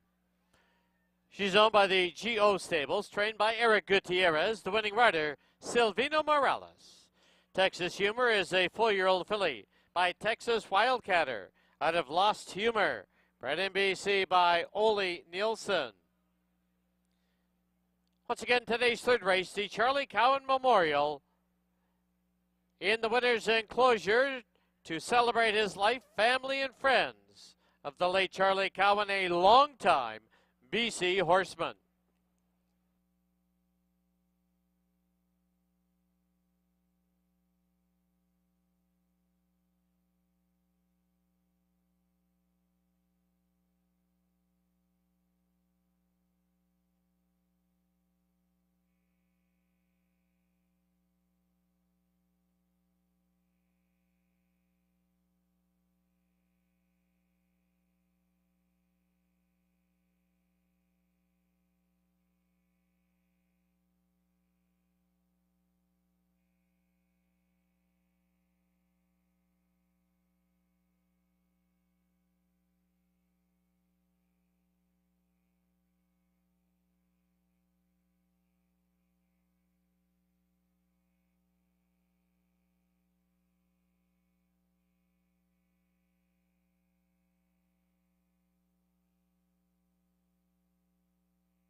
After review, the claim of foul has been disallowed.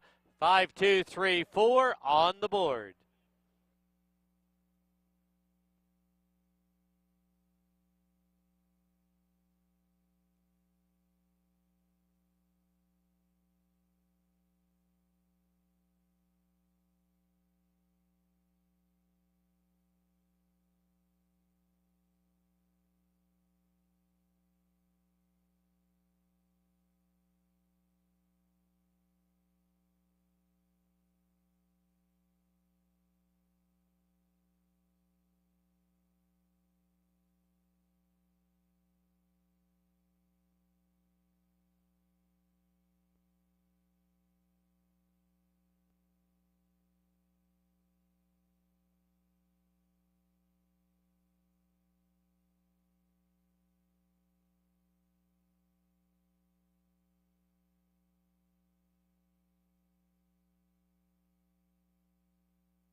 The 5-2 exacta was $24.60.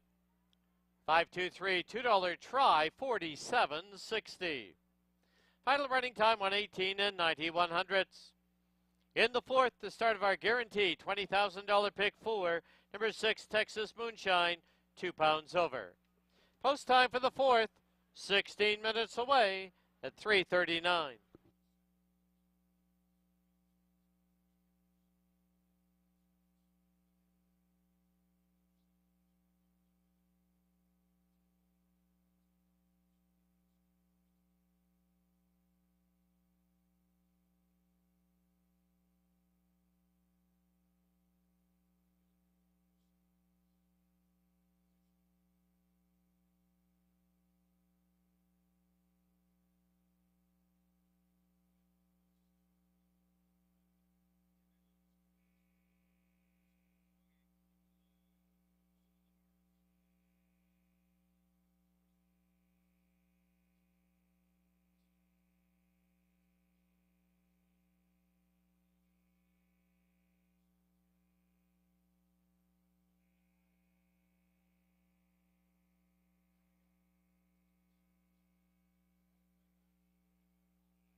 All right, we're back here in the paddock. Time for race number 4 here at Hastings. This is the $20,000 guaranteed payout pick 4. Don't got a lot of time here in race number 4 due to the inquiry. But here's the one. This is Memorandum. He's had a couple of chances here at Hastings. First up run was good. Kind of an off-the-pace type that could be interesting with the right kind of trip in here. I didn't fall in love with anyone in here. It's anyone's guess in this one.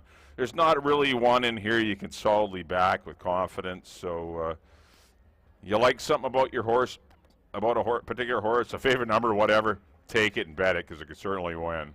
Number 2 will be Sparky. Been beaten more than 10 lengths in all of his starts. Not sure why he's 6-1, but he is down to the 6-1 price. Fraser Abley will ride. One thing you get is good lightweight at 110 pounds. We'll see if this easier field will be to his liking. Number 3 is Showman. Goes back in blinkers today. Blinkers on the big gray Showman. He has speed with Jose Sanchez. We'll see how far he goes on the head end. Number 4 is Dapper Don. This one's interesting. I don't mind this. I didn't pick him top 3, but I could certainly see him winning. A couple of 4th place runs this year, but against tougher horses. Why not? Number 5 is Kiki Sundancer. Just a 1 run in his career, but that was for way more money. But he didn't show a whole lot that day. He got beat 15 lengths. Maybe the class drop is what he needs for a big win. We'll see. And number 6 is Texas Moonshine. Another one, beating a lot of lengths in his 2 races. And does drop from 8,000 down here for 4. Got beat 9 lengths by an English Bay Teddy. Didn't do a whole lot of running that day. Only beat 1 horse. It was tough to find one in here. So one will win this race, trust me. Which one it'll be, to be honest, I have no idea. It's one of those races you just can't have an opinion on. I'd be lying to you if I said I knew who was going to win this race, and I don't want to lie to you. Good luck here in race number 4, kicking off the pick 4.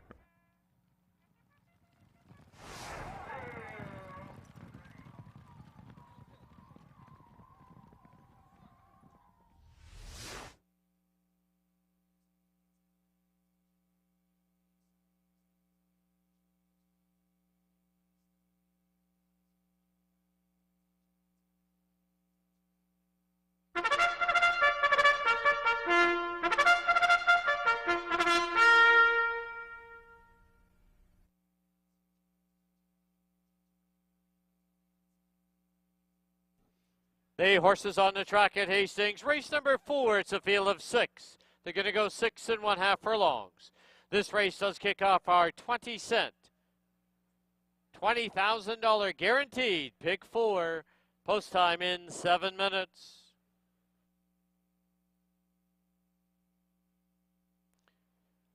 One change through that pick 4 sequence in the 5th. The rider at number 1, Island Living, is now apprentice Fraser Abley. Correct the weight to 106 and is 1 pound over. Here's the field. Number 1, Memorandum, owned by Hastings Horsepower and Minnaloo Stables. Curry Powell rides. Number 2, Be Sparky, owned by the Rocking Barbie Outfit, with apprentice Fraser Abley. 3, Showman, owned by Mr. and Mrs. Harold Bearby, the rider Jose Sanchez. Number 4, Dapper Don, owned by Jean Lavallee, the rider Jose Gomez. Number 5, Kiki Sundancer, owned by Marty Miller, Kemal Santo up. And number 6, Texas Moonshine, owned by the Willow Creek Farms, Silvino Morales aboard. 5 minutes to post time.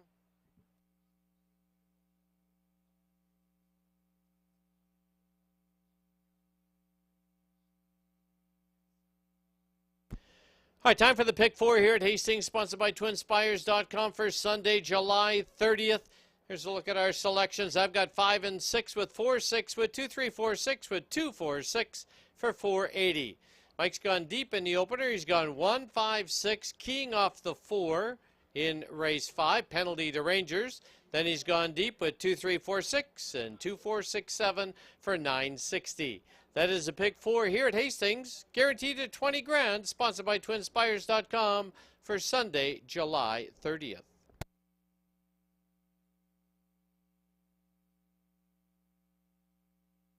All right, time to go down to the paddock area. I'm Bailey Williams. Thank you, Dan. We are just 4 minutes away from kicking off that guaranteed $20,000 pick four. You had a look there at Dan and Mike's tickets. I'm going to head to number 5, Kiki Sundancer. Big drop in class here today. This colt had a little bit of a trouble trip right from the break last time out. Sometimes they do get pouting a little bit. If he's able to get away from the gate clear here today and show that that pace is being able to hold, I think he'll be a tough one to come and catch in here. Kamal Santos stays aboard. Number 6, Texas Moonshine. Dropped in value after his first start. Saw much improved effort last time. He looked to get involved a lot earlier on. He is a very large horse and kind of got that slow mentality to him. If he's able to get engaged earlier with those blinkers added again here today, I think he is one. Silvino Morales is looking for back-to-back victories here. And running on my top 3 is the inside horse, and that is Memorandum. Kiri Powell stays aboard. This horse had a nice 3rd place in its first start over the oval. A little bit of a question mark trip last time out, and the result did show it. I look for an improved effort from here in this company. I went 5-6-1 in race number 4, kicking off that guaranteed $20,000 pick 4. Get your wagers in early, and best of luck.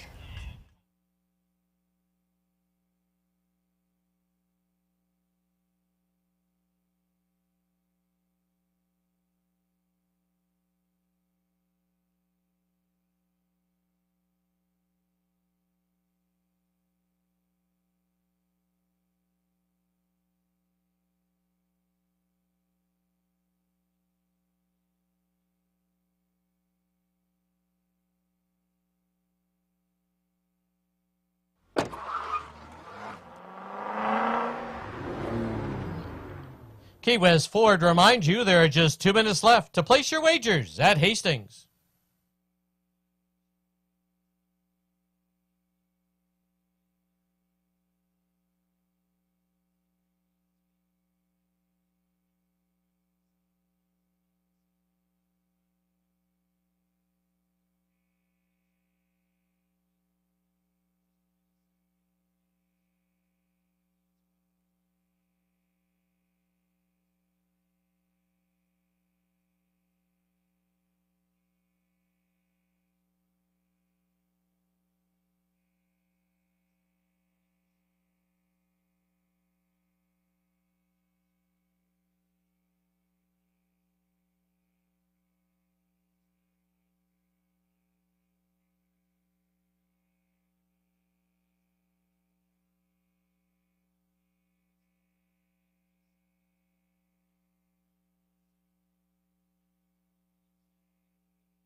The horses have reached the starting gate.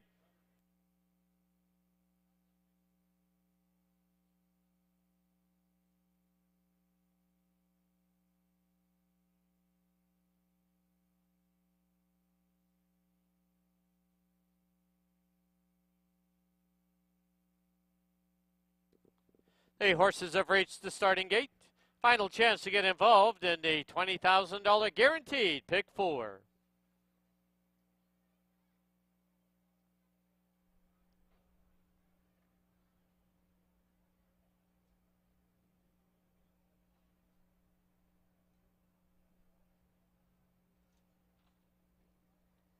First one up is Memorandum.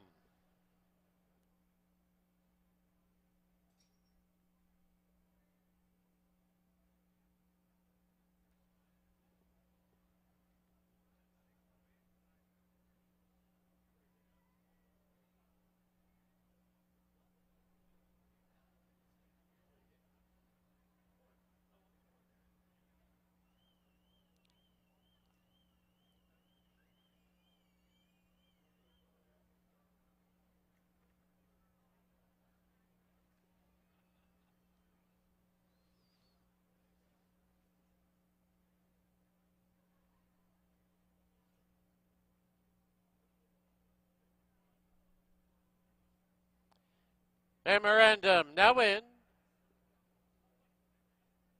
Dapper Dawn, gate 4. Kiki Sundancer.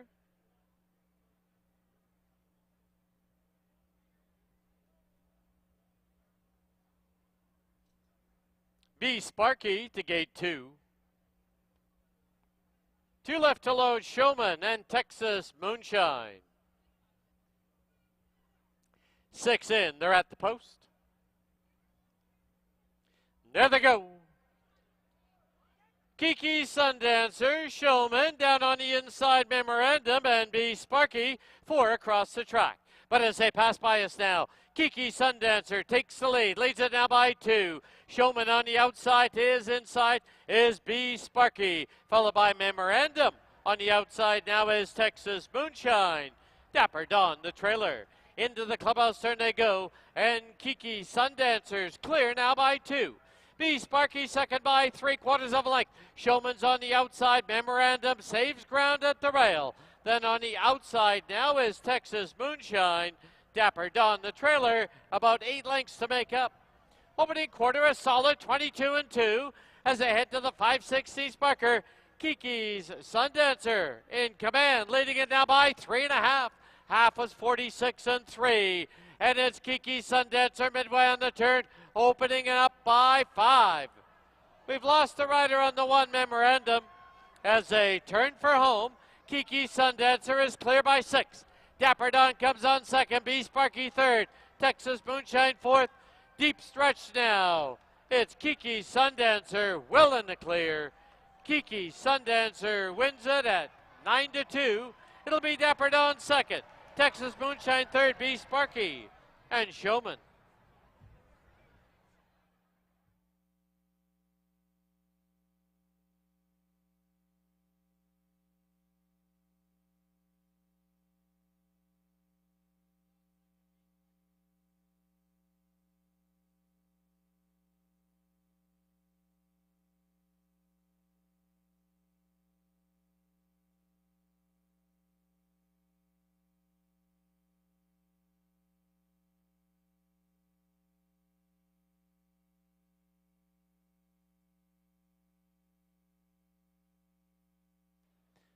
On the board, the unofficial winner, number 5, Kiki Sundancer. Number 4, Dapper Dawn second. Number 6, Texas Moonshine third. And number 2, B Sparky, was fourth. 5-4-6-2. Inquiry sign on the board posted by the stewards as they are reviewing the mishap on the stretch turn.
Your attention, please. We've also received a rider's claim of foul.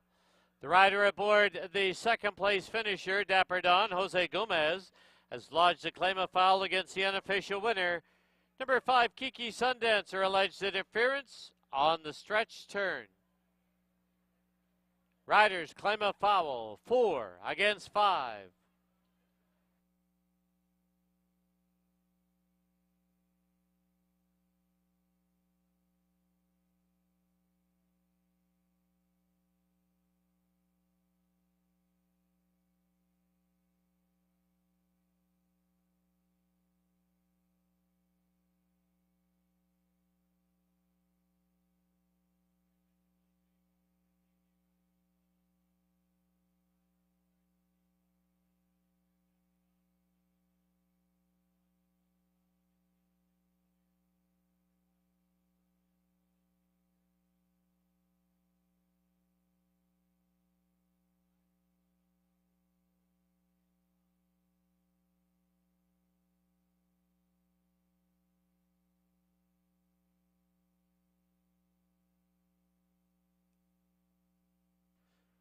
Please note there will be no action taken with the rider being unseated on number 1 memorandum.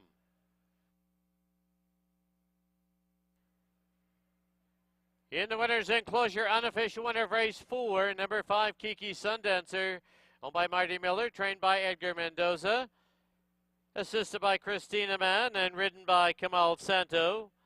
Kiki Sundancer, a 3-year-old colt by Gormley out of Brecat. Bred in BC by Dustin Downing. Once again, we do have a rider's claim of foul, 4 against 5. Hold all tickets.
Please note the rider's claim of foul disallowed, 5-4-6-2. It's now gone official.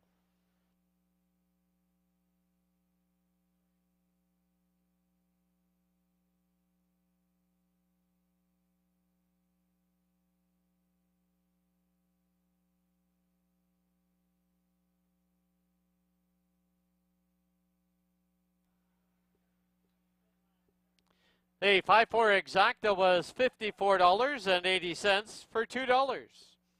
$2 try was $149 even. 20-cent super, $54.07.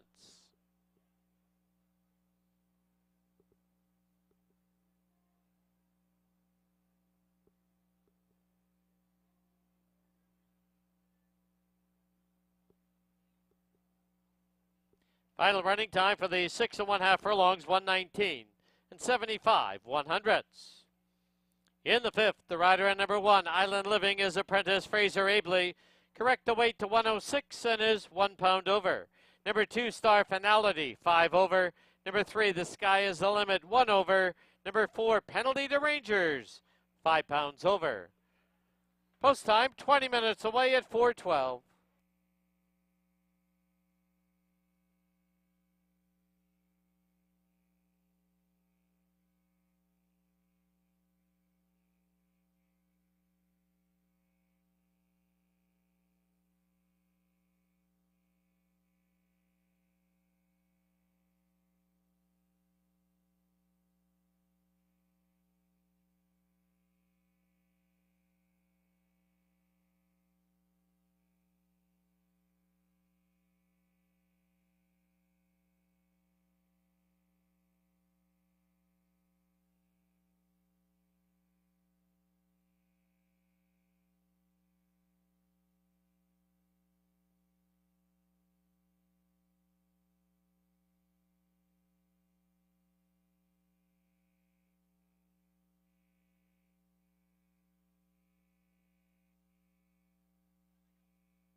All right, we're back here in the paddock. Time for race number 5 here at Hastings.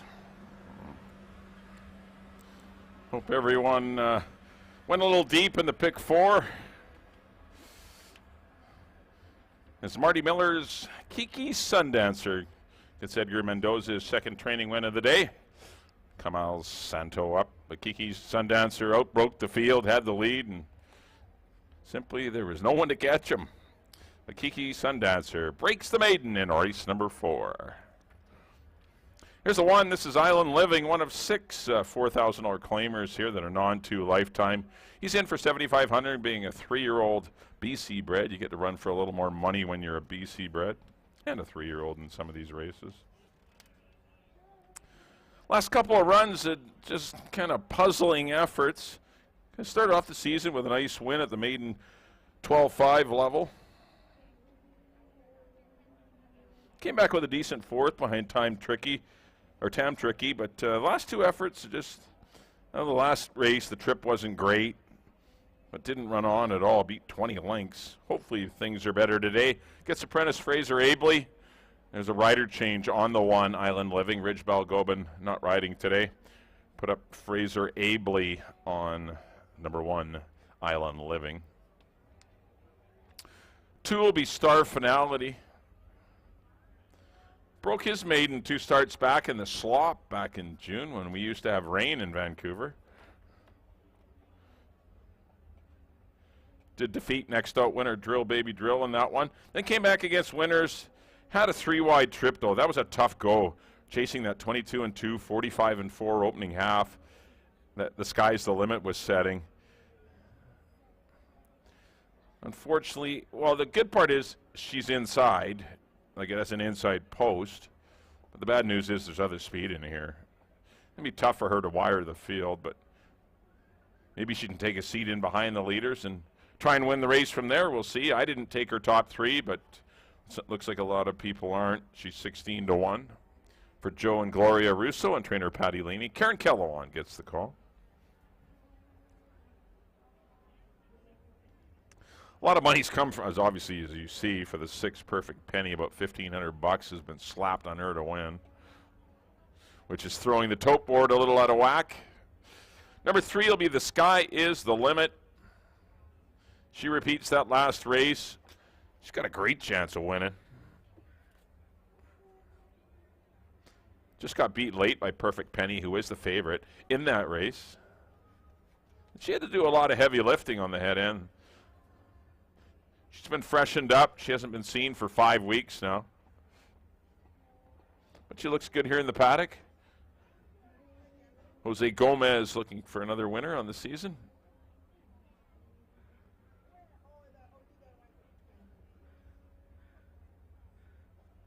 $9-1 on The Sky Is the Limit. 4 will be Penalty to Rangers. This is the one I like. Broke her maiden first time out this year. Was allowed to set easy fractions, defeating Texas Legacy and Lent Me 20. Then came back against Amanda and was 3 wide the whole race virtually, behind 9 o'clock Caesar, who came back to run second earlier today, and Tam Tricky, who ran 3rd earlier today. Those are better horses. She's dropping in class. If she can sit in the 2-path or even get clear and get the lead, she's going to win the race. That's the 4 Penalty to Rangers. Antonio Reyes will jump back aboard. He was aboard for that win on June 25th. You always want to pay attention to those rider-horse combos that do well together, and Antonio certainly took a shining to Penalty to Rangers there on June 25th, and they won by 3 lengths. So perhaps they can duplicate that again today. There's a good look at Penalty to Rangers for those of you watching on TV. Number 5 will be Gwen. No excuse 3rd. Last time I ran fine. Just was outrun by Drill Baby Drill and Rosa Texas, who were just outran her that day. Prior to that, she ran 5th behind Texas Humor, Perfect Penny, and The Sky Is the Limit. Horses she's going to have to try and turn the tables on today.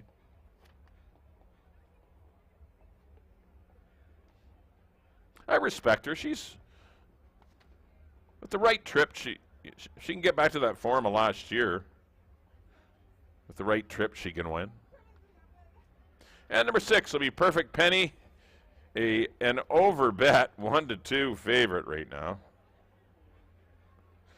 I don't even think she should be the favorite in this race, but I guess I'm wrong.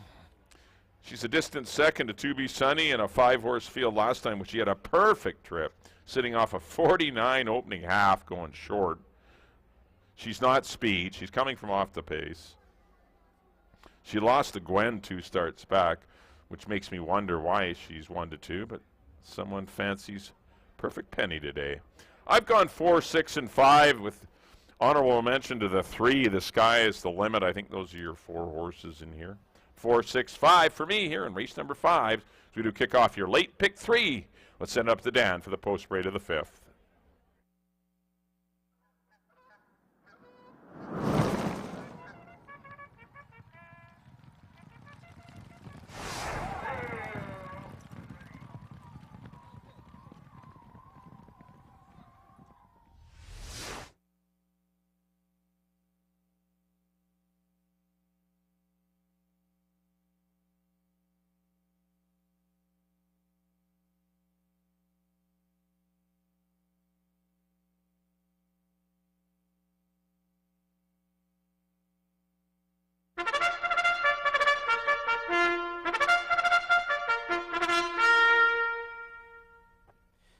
The horses on the track at Hastings for race number 5, field of 6. They're going to go 6 1/2 furlongs.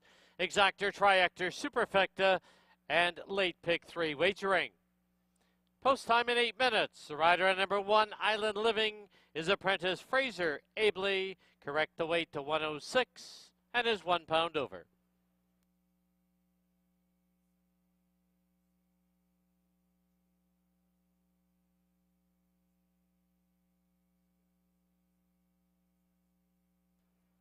Here's the field. Number 1, Island Living, owned by Randy Lane and Roy Nelson. The rider now, apprentice Fraser Abley.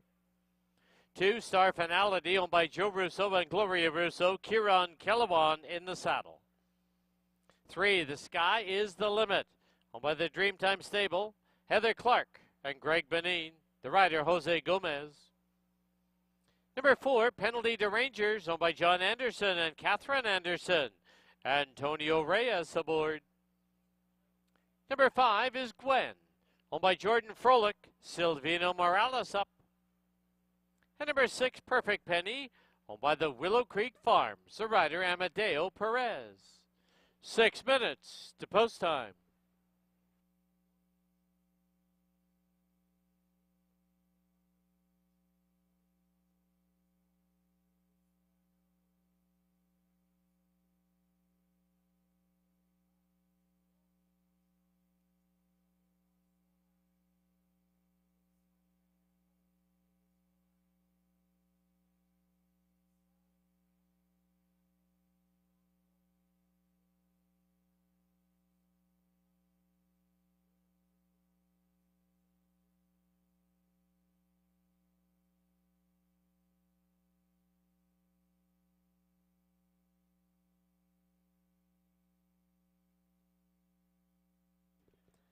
Five minutes to post time at Hastings.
Key West Ford reminds you there are just 2 minutes left to place your wagers at Hastings.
The horses are approaching the starting gate.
Loading in now for the fifth at Hastings.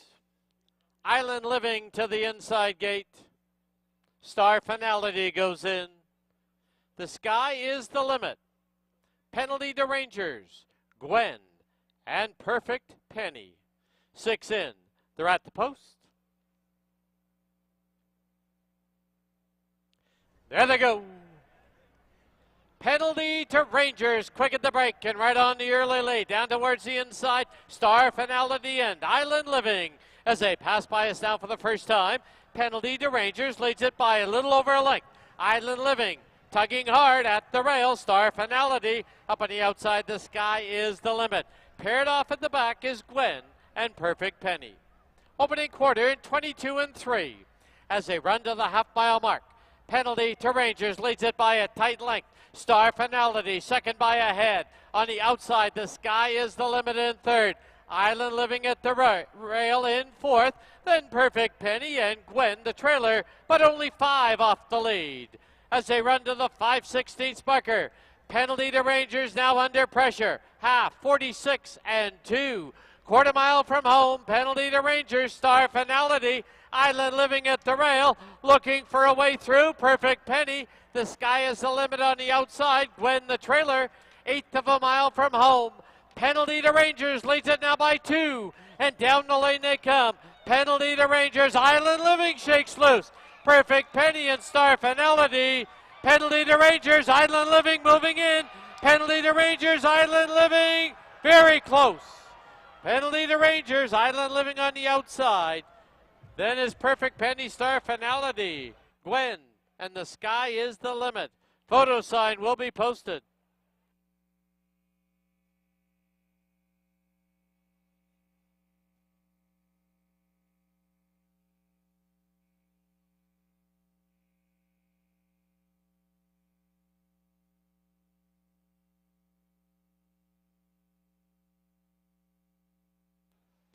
Once again, the photo sign on the board. Please hold all tickets.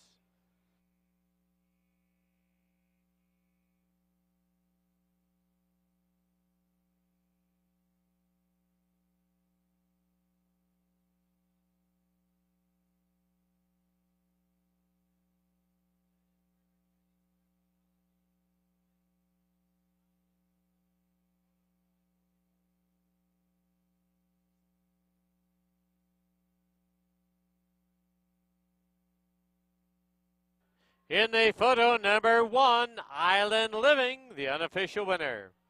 Number 4, Penalty to Rangers, second. Number 6, Perfect Penny was third. Number 2, Star Finality, fourth.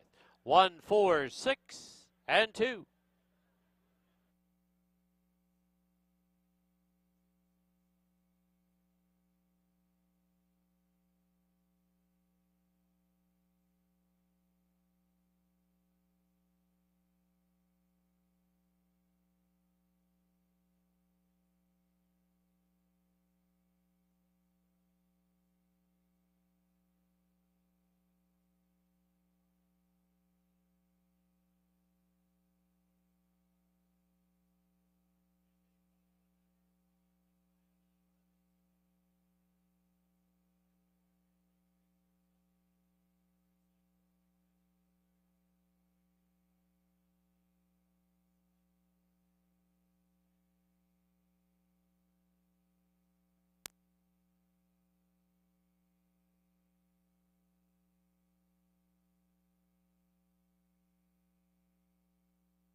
Into the winner's enclosure, the winner of race 5. It's number 1, Island Living.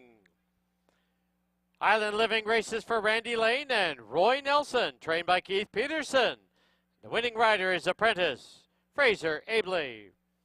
Island Living is a 3-year-old filly by Finality out of Real Vein, bred in BC by the Red Rock Farm.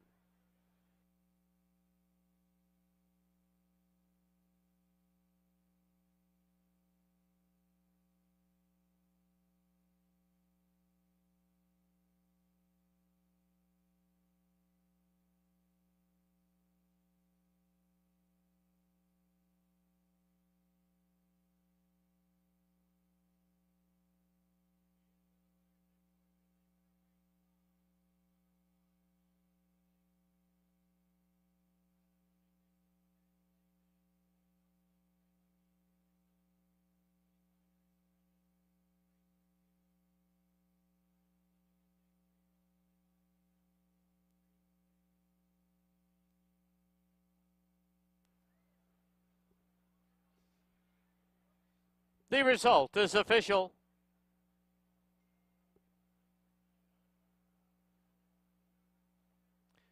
One for Exacta was worth $169 and 60 cents. $2 try was $2.89.20. 20-cent super, $98.64.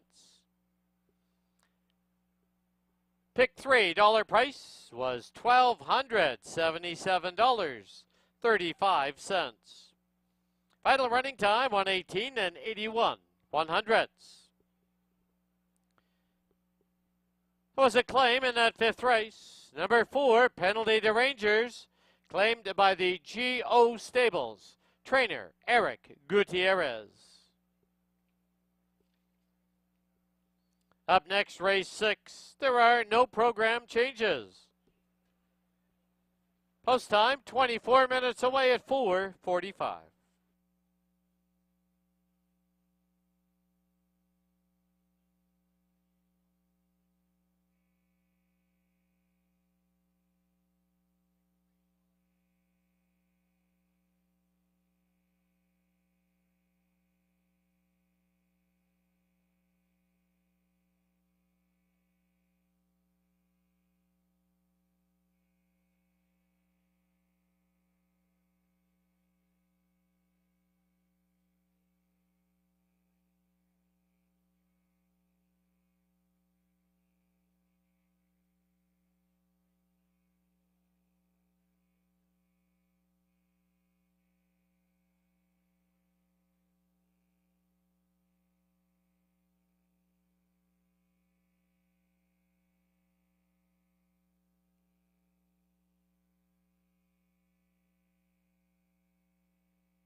Field of nine sent on the way in the CC Derby.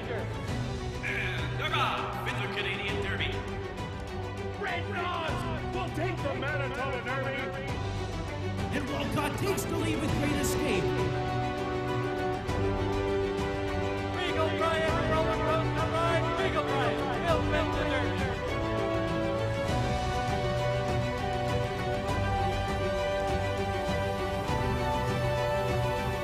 And Great Escape winning the Canadian Derby.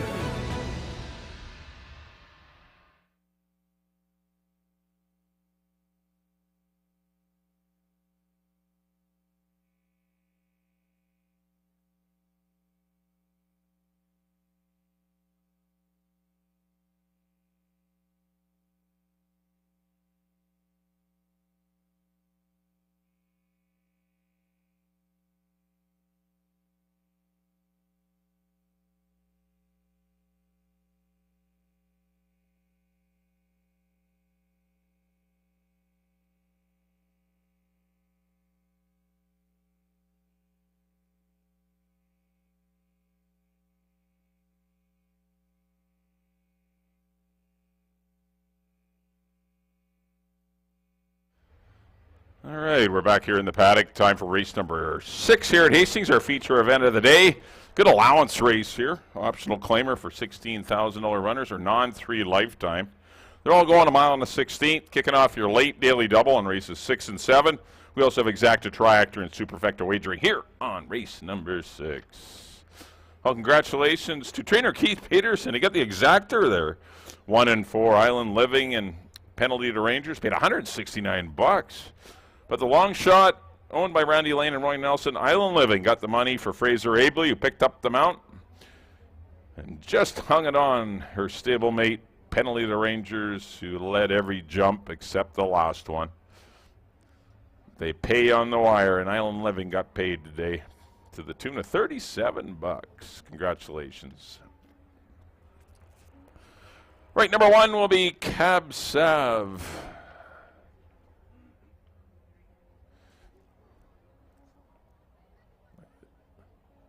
Looks like he's just coming in the paddock.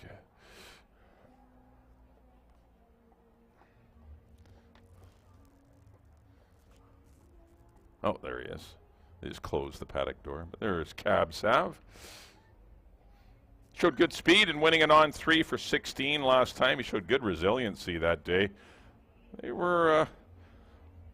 didn't go a fast opening quarter, but they certainly sped things up the second quarter and then the third quarter. And this horse fought on bravely, lost the lead midway on the turn, came back on to win the money under Antonio Reyes. But he does show up on the 6 horse in here, but picks up Brian Boudramsing, who's been riding very well.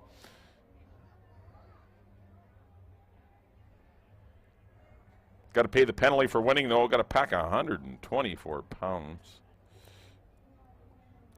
Currently sitting at 6-1. That's the 1 Cab Sav. Tough, way tougher race for him today. It's a lot tougher. 2 will be Jose. Broke his maiden by 9 lengths back in May.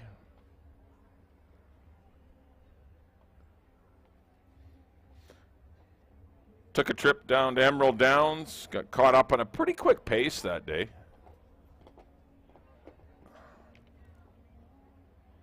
Still fought on well. Only got 4 lengths.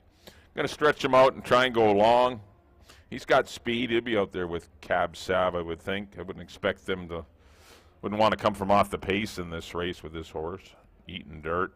Karen Kellowan gets the call. He rode him beautifully first time out. 5-1 on Jose. But you never know how the race sets up. You got to play the brakes.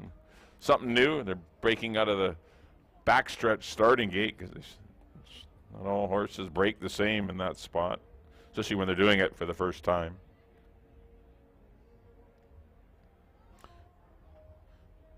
Number 3 will be Stay Fantastic.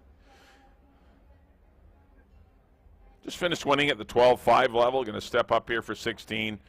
But he's been solid. It doesn't really matter. 12-5, 16. He's pretty much money when they go long. He's either first or second in these races, and he's very consistent. He gets himself into a good spot early.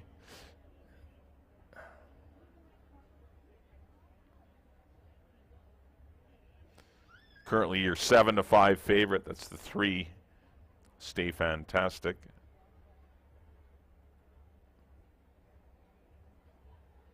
Seven-year-old still acts up once in a while. He tried to go over today too. He just was. Every time you try and either cinch up the overgirth or he was. But he's all good now. Very happy, content, and going to be dangerous in this race. The 3-horse Stay Fantastic. Number 4 will be Wisely Played. He's going to need to see a pace in here, and he's probably going to get it with Cab Sav Jose in here. He was a good second behind Stay Fantastic last time. He made things interesting. He couldn't quite get by. Because when Stay Fantastic gets the lead, he's generally pretty tough. But Wisely Played, threw everything he had at him, and was only 3/4 of a length behind. So he's a good price at 5-1. There's not much between the 3 and the 4. It wouldn't it be nice to have Charlene Miller win on her father, Charlie Cowan's Memorial Day, which was in race number 3.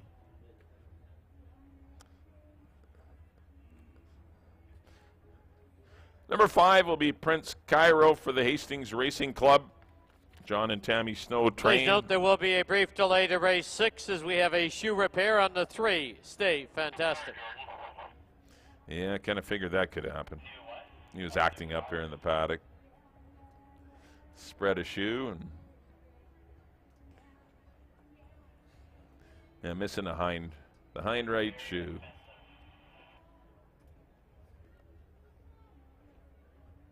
But Prince Cairo, pretty cool horse. He's in for the allowance because he has a non-winners of 3 lifetime.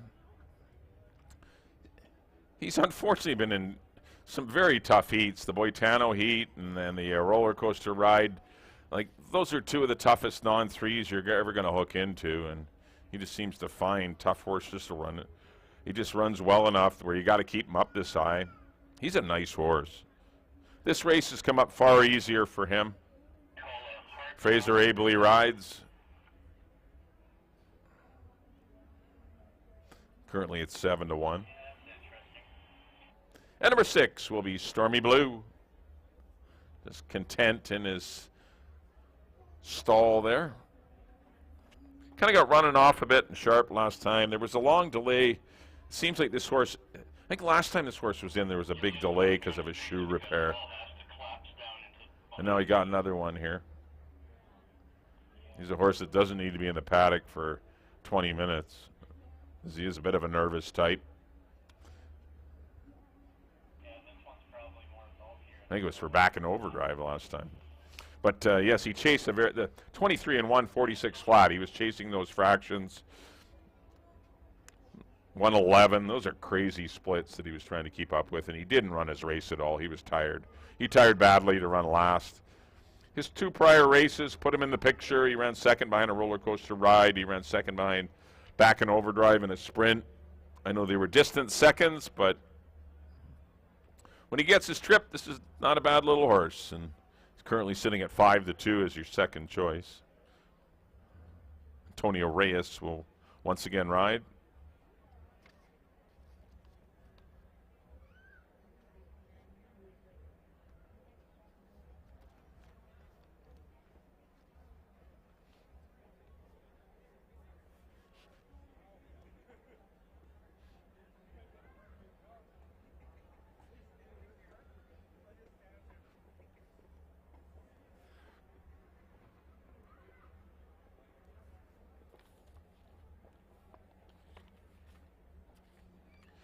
I went 2, 3, and 4 in here. I definitely left the 6 horse out, which probably is a mistake. But 2, 3, 4, 6 would be my horses here in race number 6, as we will still await the shoe repair, which hasn't even got underway yet. So we wait for the blacksmith, the paddock blacksmith, Sam Robinson, who also doubles as the driver on the starting gate.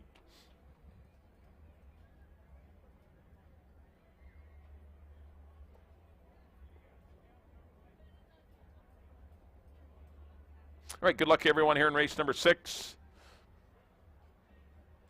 We'll get them out on post parade as soon as we can as we kick off the late double here in this afternoon's 6th.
The horses on the track at Hastings for race number 6. It's a field of 6 to go a mile and a 16th. First half of the late daily double, exactor, triactor, and superfecta wagering. Please note adjusted post time now. It's 9 minutes away.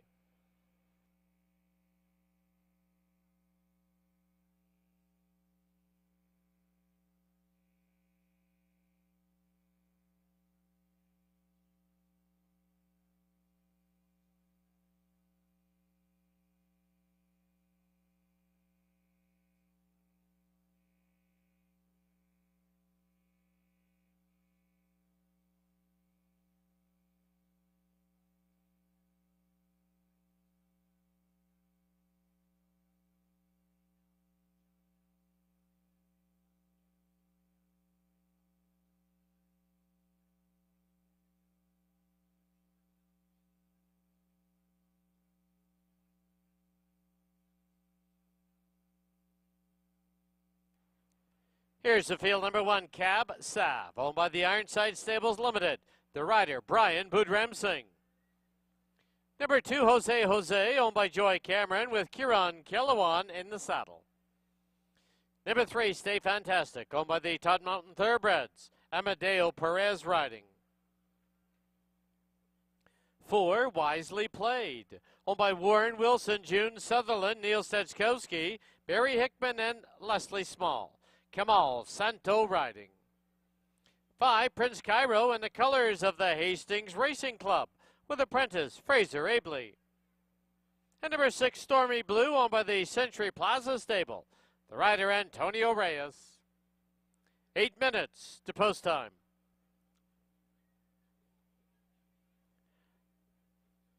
All right, time to get out those 50-50 tickets. Today's charity was Variety. Let's go down to the paddock. And Bailey Williams. Thank you. We need to get out those 50-50 tickets. There's 2 colors. Make sure you listen for the color and the number. The winner today gets $1,397.50. You have 15 minutes once I call out this number to go to that blue tent outside the winner's enclosure to claim your prize. So we'll give this a good shake there, Angela. There we go. All right. Go ahead and grab a number here.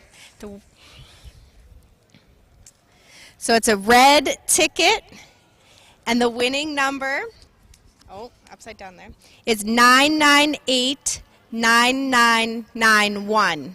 Again, 998-9991. It's a red ticket, so if that is your lucky number, head on over to the blue tent outside the winner's enclosure to claim your prize. You have 15 minutes from now to get there before a redraw. Best of luck.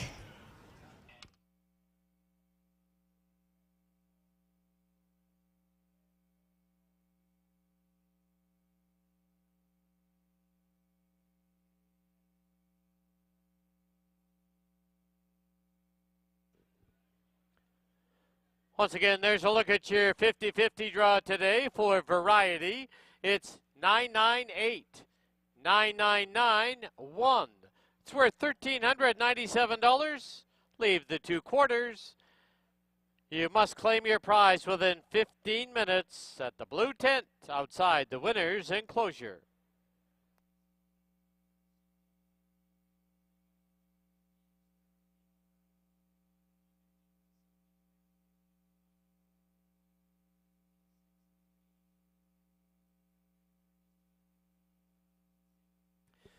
We can confirm there are no winning tickets, no 5 of 5s on the $1 pick 5, the carryover to Friday evening, $7,811.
Under 3 minutes to post time at Hastings.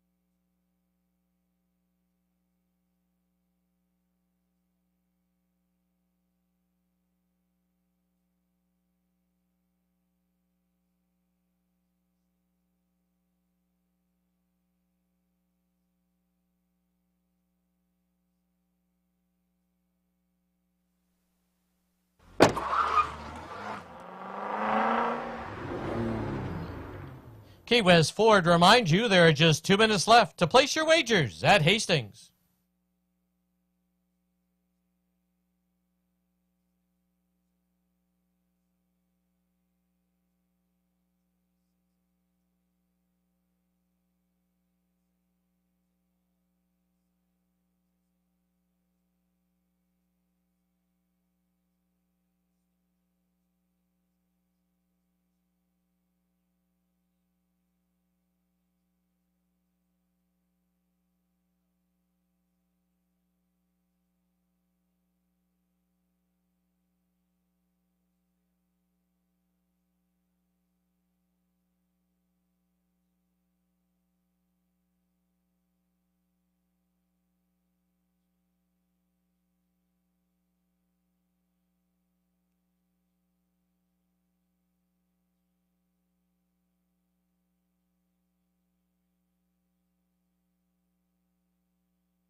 Under a minute to post time at Hastings, less than a minute.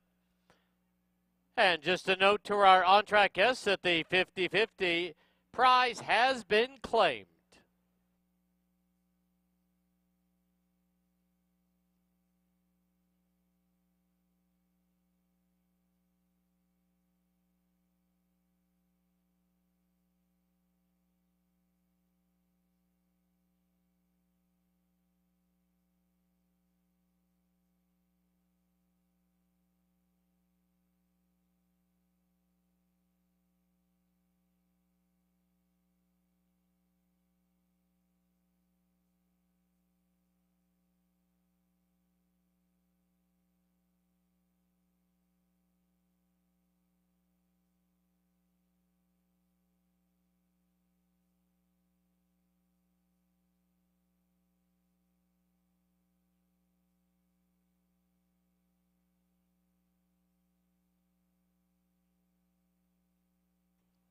The horses have reached the starting gate.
Loading in now for the 6th at Hastings. Wisely played the first one up. Jose goes in without the rider. They'll be reunited inside the gate.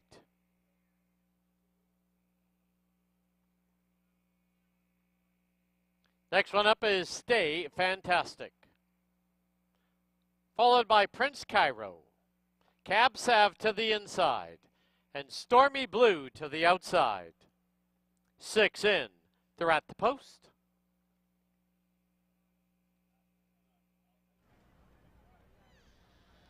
There they go. Prince Cairo was off away slowly. Jose and Stormy Blue vie for the early late. Pulling hard on the inside is Cab Sav. Then there's a break of 2.5 now to Stay Fantastic. Wisely played. And Prince Cairo. They're on the turn and coming away with the lead now. It's Stormy Blue on the outside by a neck. Holding the rail low is Jose. 2.5 lengths back is Cab Sav. It's about 5 or 6 to Stay Fantastic. Wisely played. And the trailer, Prince Cairo. Opening quarter, a lively 22-3 as they go to the clubhouse turn. On the inside, Jose on the outside, Stormy Blue. Perfect spot now for Cab Sav in third. There's a break of 6 to Stay Fantastic. Wisely played. And 3.5 for the back to Prince Cairo. To the backstretch they go. The half, it was sprint time, 45-4. As they head down the backstretch, Jose from the rail and Stormy Blue on the outside. Their noses apart.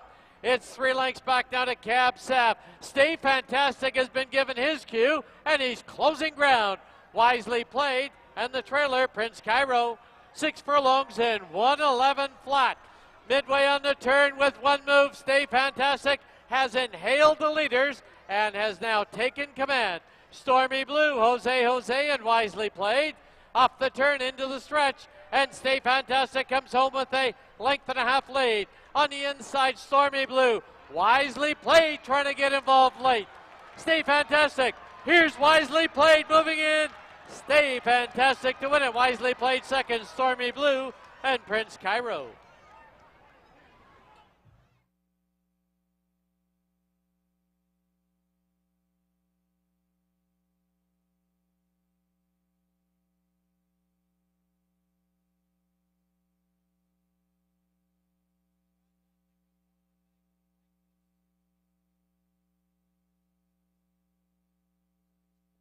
The photo sign has been posted, as well as the inquiry sign.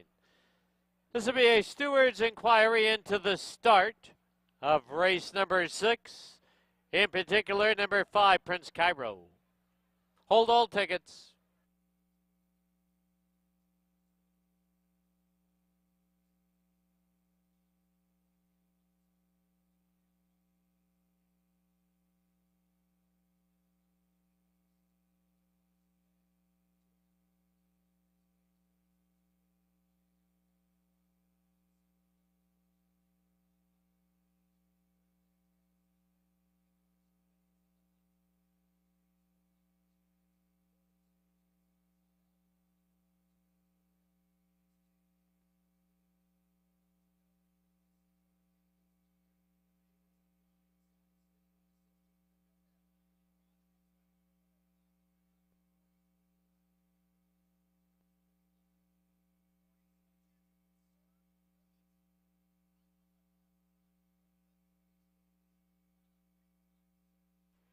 In the photo, number 3, Stay Fantastic, the unofficial winner. Number 4, Wisely played second. 6, Stormy Blue third. 5, Prince Cairo was fourth. 3, 4, 6, 5, hold all tickets. Steward's inquiry into the start.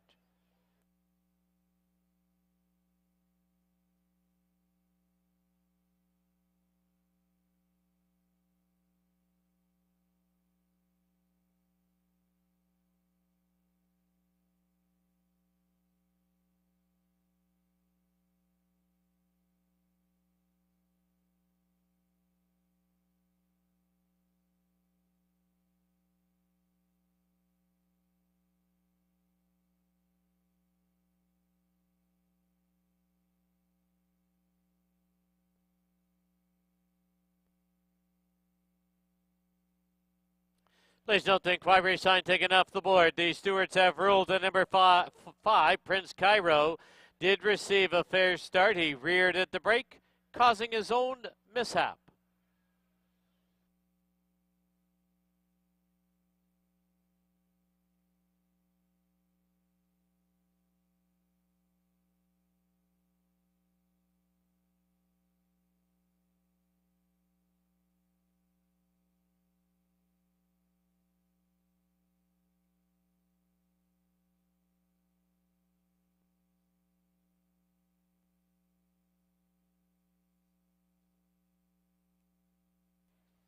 Into the winner's enclosure, the winner for race 6, number 3, Stay Fantastic.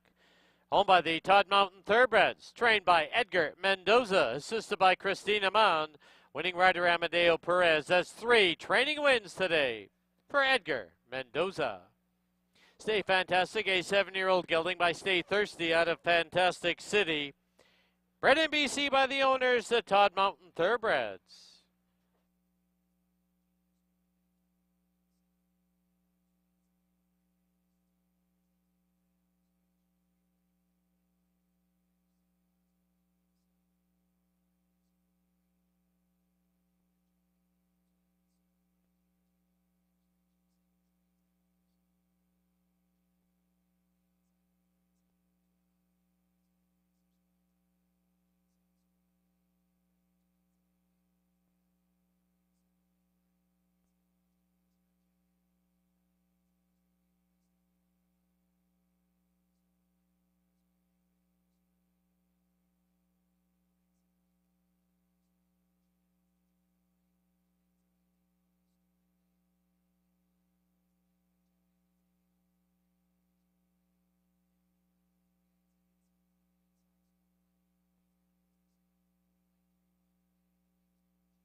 The 3-4 exacta was $17. 3-4-6 $2 try was $54. 20-cent super $16.91. And once again, no winners on the pick 5. The carryover to Friday night, $7,811. Final running time 1:44 and 87/100ths. 7th and final event, number 2 Logical Owl, 6 over. Number 7 Ask Me No Questions, 4 pounds over. Post time 22 minutes away at 5:25.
right, we're back here in the paddock. Time for our 7th and final live race on our Sunday afternoon program.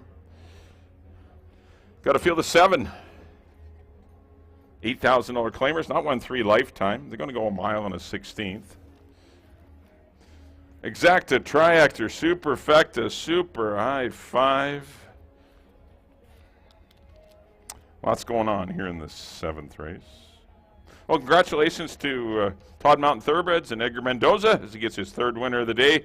Amadeo Perez steers Stay Fantastic narrowly over Wisely Played, taking advantage of the suicidal fractions that were being set up front.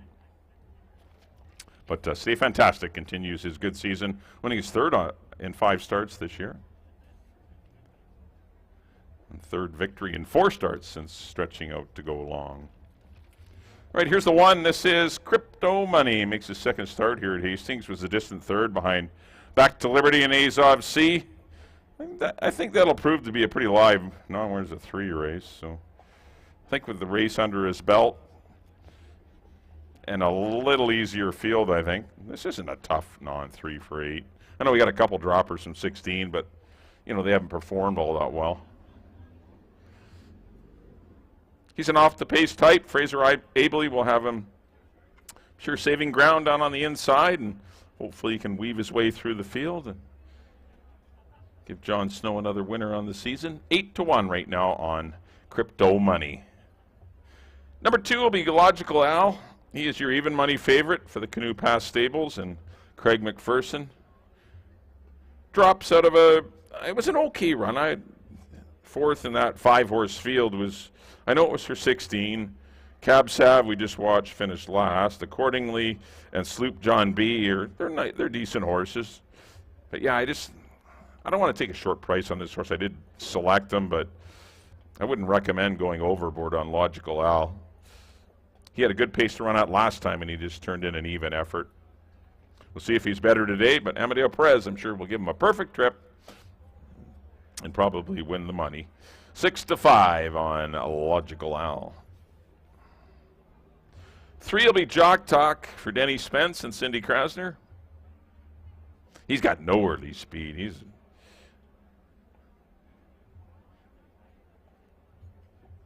As the comment says, unprepared start. Well, it doesn't say start, but it should say unprepared start. It's very vague, unprepared. Unprepared start. Yeah, he blew the beginning of the race and was way far back. Had no chance of getting back in against the horses that were running pretty good up front.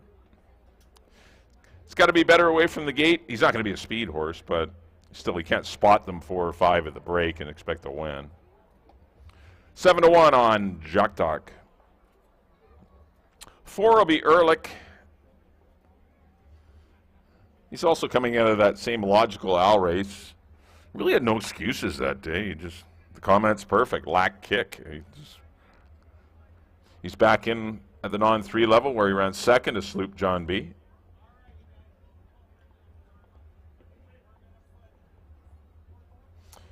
Seven to 2 on Ehrlich. He's always had a share of supporters throughout his career. Just the 2 wins from 28 starts. So it's always dangerous to take a short price on a horse that's learned how to run 2nds, 3rds, and 4ths.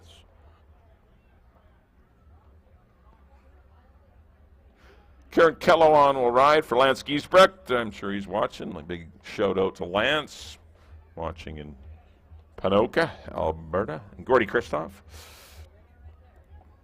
watching out in Delta, I'm sure.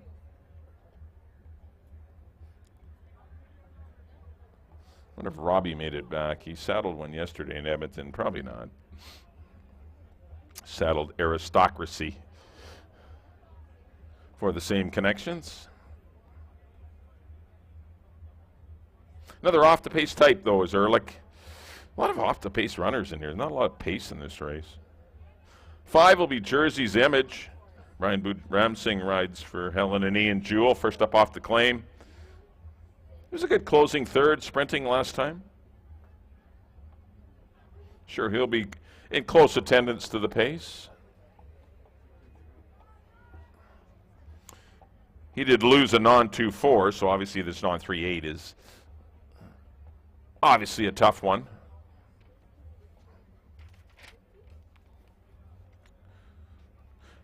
Number 6 will be Better Tone. Deep closer, added the blinkers last time. He was second to Deputy's Dancer in that crazy race that Monty was setting those blazing fractions at 21-1, 44-4. And Better Tone did run on to be second in there. Prior to that was a distant third to Broken Boken and Sloop John B. Those are two horses that had good trips on slow fractions. He's another one, 1 for 16 lifetime. Had a lot of chances. And he has another one, no speed. He's got no speed.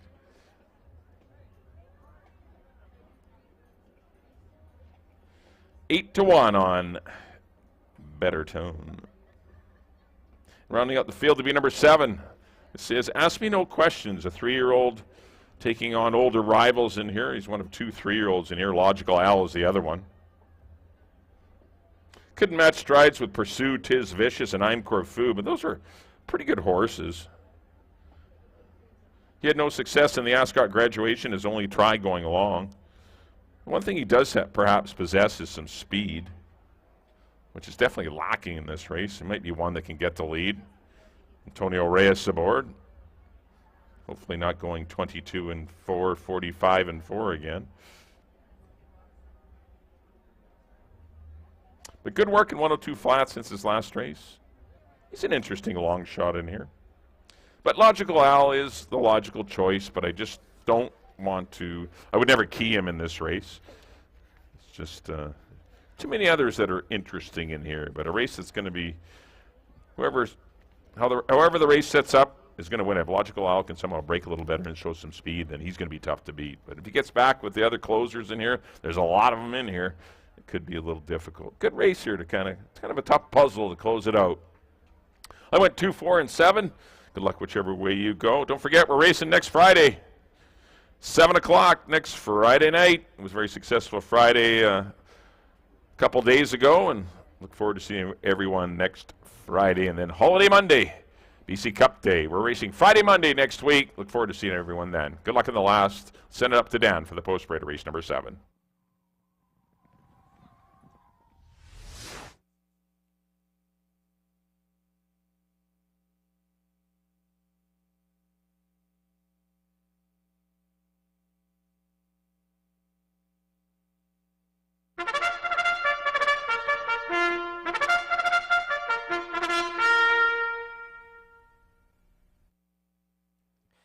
The horses on the track at Hastings for our nightcap, 7th and final event. Field of 7 to go a mile and a 16th. Exactor, Triactor, Superfecta, and 20 cents Super High 5 wagering. Post time, 7 minutes away.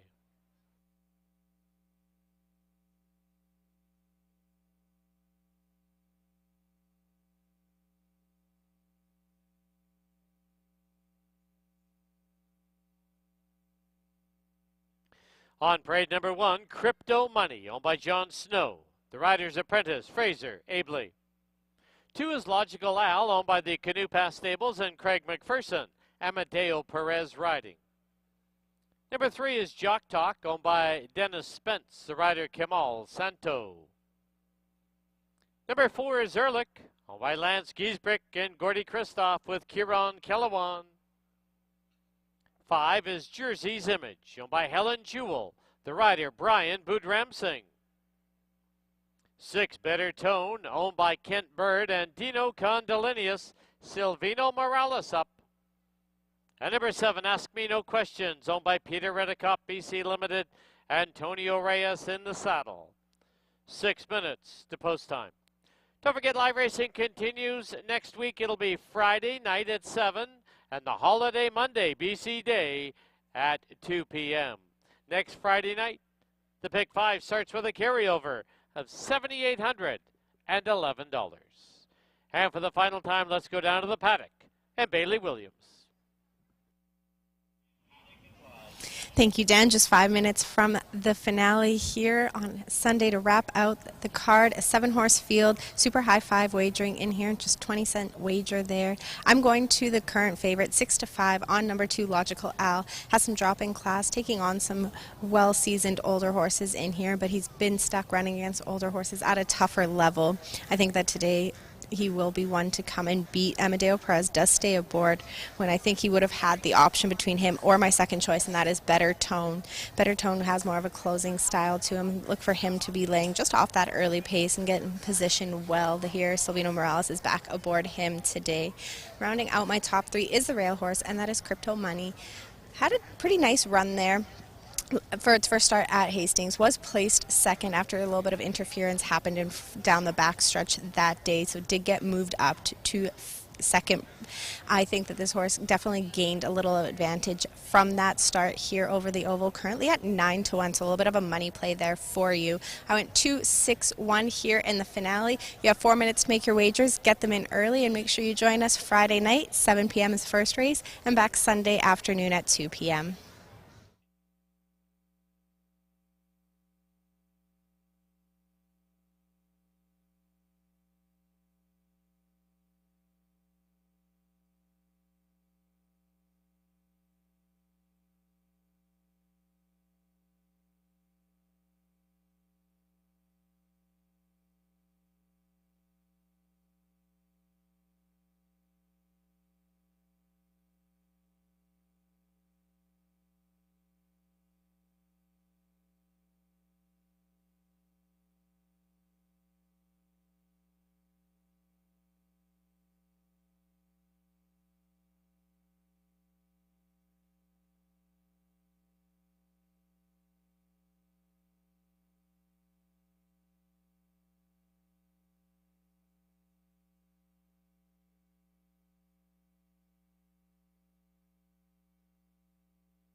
Key West Ford reminds you there are just 2 minutes left to place your wagers at Hastings.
The horses are approaching the starting gate.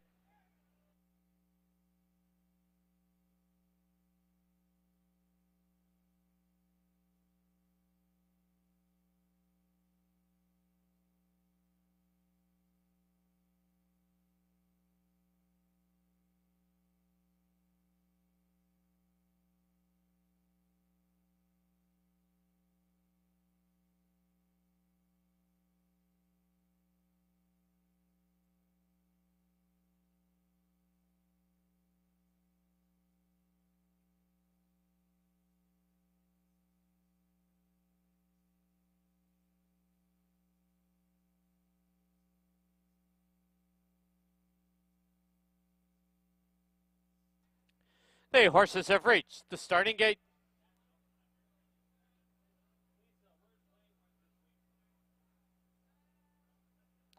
Loading in now for the nightcap, 7th and final event. Crypto Money. Logical Al goes in. Logical Al, your 4 to 5 favorite. Ehrlich comes forward.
Ehrlich is being a little obstinate.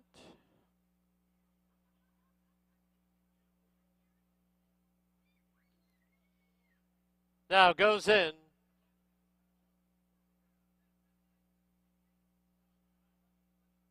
Next one up will be Jock Talk.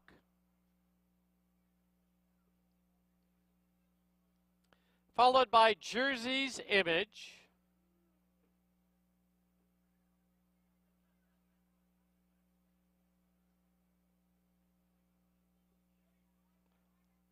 Better Tone to gate 6.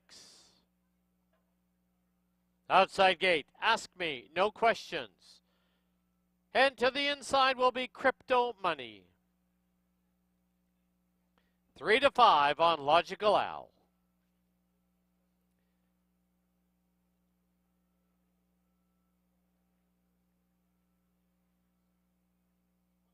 Ask Me, No Questions goes in. 7 in. They're at the post. There they go. Crypto Money, Ask Me No Questions. Also moving through, there's Jersey's Image. Ehrlich gets away now on the outside. Also, we have Jock Talk and the trailer, Better Tone. They're on the turn, and Ask Me No Questions leads it now by 2. Logical Al gets away in second. It's racing along in third, Jersey's Image. Length and a half back is Crypto Money. On his outside is Ehrlich. Then we come back to Better Tone. And the early trailer is Jock Talk. Opening quarter in 23 and 4. As they pass by us now, it's Ask Me No Questions with the lead by a tight length. Logical Al second by a length and a half. Jersey's Image third. Tucked down on the inside, Crypto Money. Ehrlich is in between runners. Better Tone's on the outside. Jock Talk at the rail. He's about 6 off the lead. The half up in 48 and 3 as they run past the half-mile marker. To the backstretch they go, and Ask Me No Questions continues to lead it. Logical Al in second. Now moving up deep on the track. There goes Jersey's Image. Better Tones in between runners. Ehrlich is right there. Then Crypto Money and Jock Talk. They've reached the far turn 6 furlongs. 114 and 1. And now from the outside, Logical Al takes the short lead. Ask Me No Questions in second. Better Tone is third. Ehrlich is fourth with about 3.5 lengths to make up. Crypto Money. Then it's back to Jersey's Image and Jock Talk. as they turn for home. Logical Al on the outside with a short lead. And down the lane they come. It's Logical Al. Ehrlich is trying to get him late. And Better Tone on the outside. Logical Al, here's Ehrlich. And Ehrlich will win it. Logical Al second. It'll be Better Tone third. Jersey's Image fourth. Crypto Money completes the Super High Five.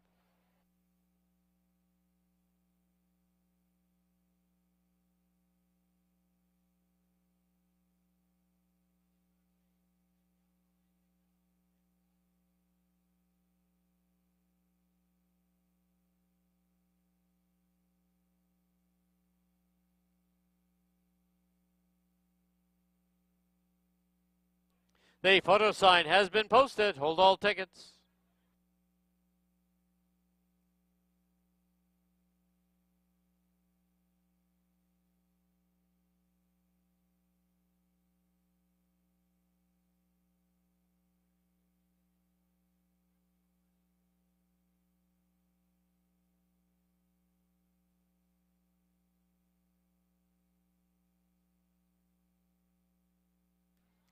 In the photo, number 4, Ehrlich, the unofficial winner. Number 2, Logical Al, second. Number 6, Better Tone, third. Number 5, Jersey's Image, fourth. Number 1, Crypto Money completes the Super High Five. 4, 2, 6, 5, and 1.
Once again, the Super High Five numbers are 4, 2, 6, 5, and 1.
Now coming to the winner's enclosure, the winner of race 7.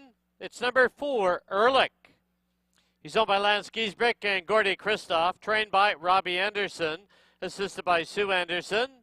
Winning rider is Kieran Kellewan.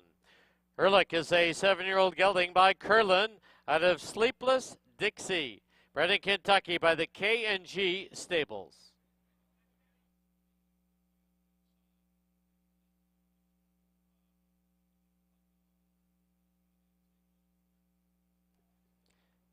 The result is official.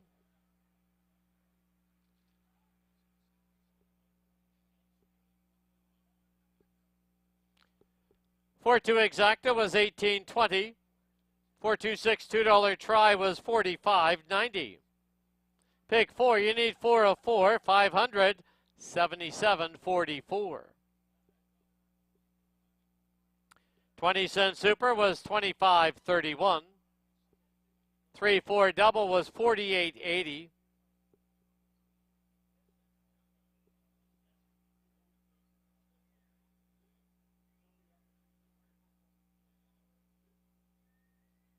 And the $1 pick 3, you need 3 of 3, returned $530.80.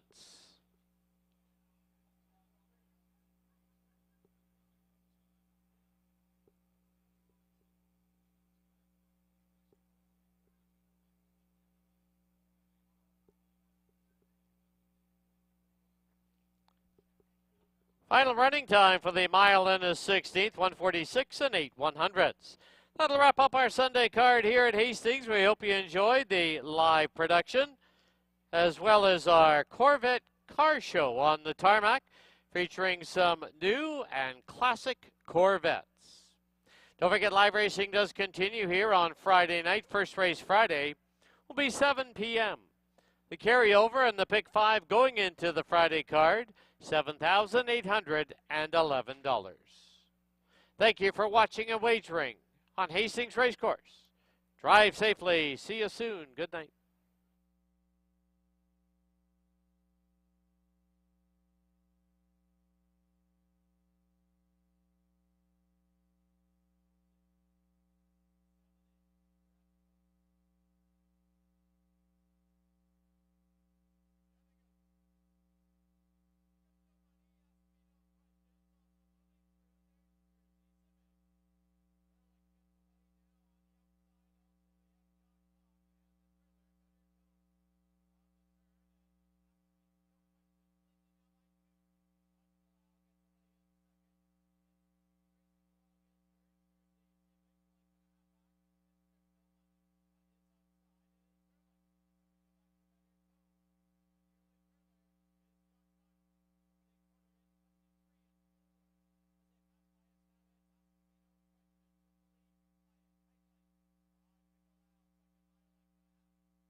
anxious.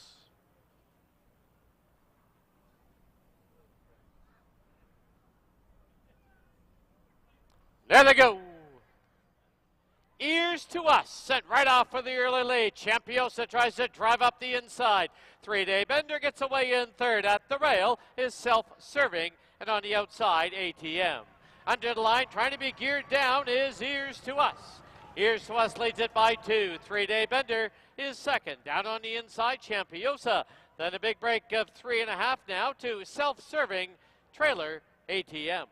Field getting strung out as they run past the half-mile mark. Opening quarter, 22-1 as they head down the backstretch. Ears to Us is clear now by 3.5. 3-Day Bender is asked to keep up in second. They've opened up 4 now on Champioso, sits in third. 2.5 lengths back, Self-Serving, and about 5 to ATM. Past the quarter pole they go, the half, 45-1. And Ears to Us is clear out there now by about 7 or 8. 3-Day Bender now being overtaken by Self-Serving, Champiosa, and ATM. As they turn for home a little wide into the stretch, but it is Ears to Us, clear by about 6. Closing at the rail, though, is Self-Serving in the center of the track. Ears to Us, and 3-Day Bender at the rail. They are right together. Going to be a picture. ATM will be third.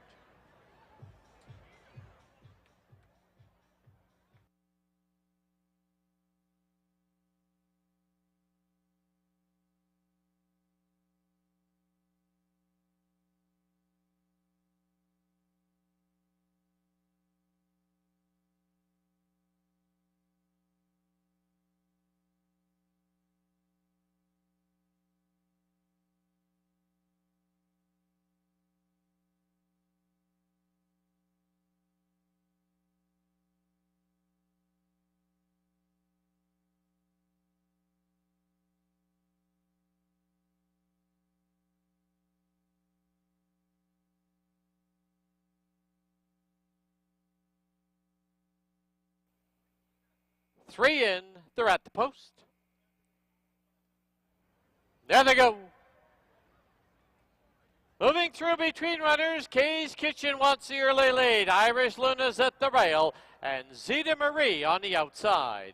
As they run to the far turn, Kay's Kitchen now sprints clear by 2.5. From the outside, Zeta Marie, and along the rail, it's Irish Luna. They're midway on the turn, and Kay's Kitchen shows the way now by 1.5 lengths. Racing together from the inside, Irish Luna. From the outside, Zeta Marie. Opening quarter, 24-4. Through the stretch for the first time, and Kay's Kitchen, Silvina Morales trying to guide her all the way, leading it now by 2.5. Irish Luna down on the inside, and Zeta Marie on her outside. As they go to the clubhouse turn, it's still Kay's Kitchen with the lead. Half comes up in 48-4. As they run to the half-mile mark now, it's Kay's Kitchen loping along with a 2.5 length lead. Taking second by herself now is Zeta Marie, and Irish Luna is the trailer. She's 4.5 from the front. As they pass the 3/8 marker, Kay's Kitchen still with the lead. Kay's Kitchen by a tight length. Zeta Marie is second now by 5. Irish Luna is going along in third. 6 furlongs in 1:14-3. Midway on the final turn, and it is Kay's Kitchen still with the lead. Zeta Marie second. Far back now is Irish Luna as they race to the top of the lane. Down the stretch they come with Kay's Kitchen trying to go all the way, leading it by 1.5 lengths. Zeta Marie is second. Deep stretch now. Kay's Kitchen, Zeta Marie. Kay's Kitchen will win it going all the way. Zeta Marie will be second.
Ariel.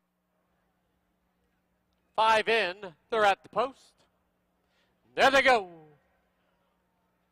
Closely bunched, Tis the Prospect from the outside, gun for the early lead. 9 o'clock Caesar moves up at the rail. Tam Tricky gets away in third. It's about 4 lengths back now to Texas Humor. 3.5 for the back is Peace Haven. Field strung out as they go to the clubhouse turn with Tis the Prospect in front. 9 o'clock Caesar now angles off the rail. It's 2.5 lengths back to Tam Tricky. It's about 3.5 to Texas Humor and about 5 to Peace Haven. The opening quarter up in 22-1 as they head down the backstretch. Tis the Prospect by a nose. Right there, 9 o'clock Caesar second by a length. Up on the outside, there's Texas Humor in third. Tam Tricky fourth. Peace Haven is fifth. The half 47 flat, quarter mile from home, and 9 o'clock Caesar now takes a short lead. 9 o'clock Caesar, Tis the Prospect. On the outside, Texas Humor. Then 3 lengths back is Tam Tricky. As they race to the top of the lane, 9 o'clock Caesar comes home with a half-length lead. Texas Humor's on the outside. Down the lane they come. 9 o'clock Caesar, Texas Humor. 9 o'clock Caesar on the inside. Texas Humor, they are right together. Tam Tricky will be third. Tis the Prospect and Peace Haven.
The post. There they go. Kiki Sundancer, Showman down on the inside, Memorandum, and Be Sparky 4 across the track. But as they pass by us now, Kiki Sundancer takes the lead, leads it now by 2. Showman on the outside, his inside is Be Sparky, followed by Memorandum. On the outside now is Texas Moonshine.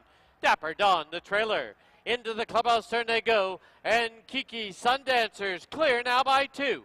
Be Sparky second by 3/4 of a length. Showman's on the outside. Memorandum saves ground at the rail. Then on the outside now is Texas Moonshine.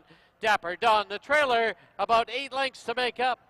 Opening quarter a solid 22-2 as they head to the 560 Sparker. Kiki's Sundancer in command, leading it now by 3.5. Half was 46-3. And it's Kiki Sundancer midway on the turn, opening up by 5. We've lost the rider on the 1, Memorandum. As they turn for home, Kiki Sundancer is clear by 6. Dapper Dawn comes on second, Be Sparky third, Texas Moonshine fourth.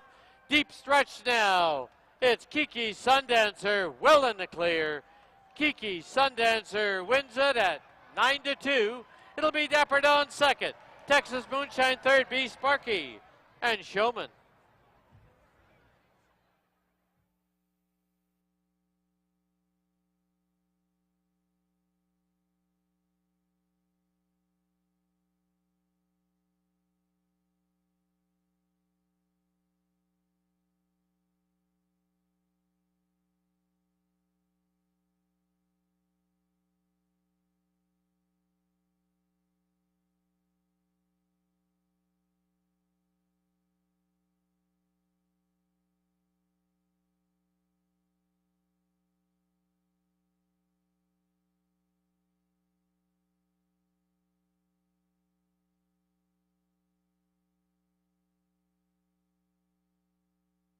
Perfect Penny.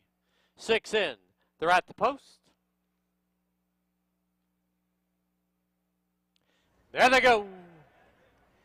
Penalty to Rangers, quick at the break and right on the early lead. Down towards the inside, Star Finality and Island Living as they pass by us now for the first time. Penalty to Rangers, leads it by a little over a length. Island Living tugging hard at the rail. Star Finality up on the outside, the sky is the limit. Paired off at the back is Gwen and Perfect Penny. Opening quarter in 22-3 as they run to the half-mile mark. Penalty to Rangers, leads it by a tight length. Star Finality, second by a head. On the outside, the sky is the limit in third. Island Living at the rail in fourth. Then Perfect Penny and Gwen, the trailer, but only 5 off the lead. As they run to the 5/16 marker. Penalty to Rangers, now under pressure. Half, 46-2. Quarter mile from home, penalty to Rangers. Star Finality, Island Living at the rail, looking for a way through. Perfect Penny, the sky is the limit on the outside. Gwen, the trailer, 1/8 of a mile from home. Penalty to Rangers, leads it now by 2, and down the lane they come. Penalty to Rangers, Island Living shakes loose. Perfect Penny and Star Finality. Penalty to Rangers, Island Living moving in. Penalty to Rangers, Island Living, very close. Penalty to Rangers, Island Living on the outside. Then is Perfect Penny, Star Finality.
Six in.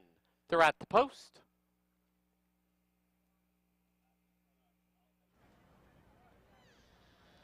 There they go.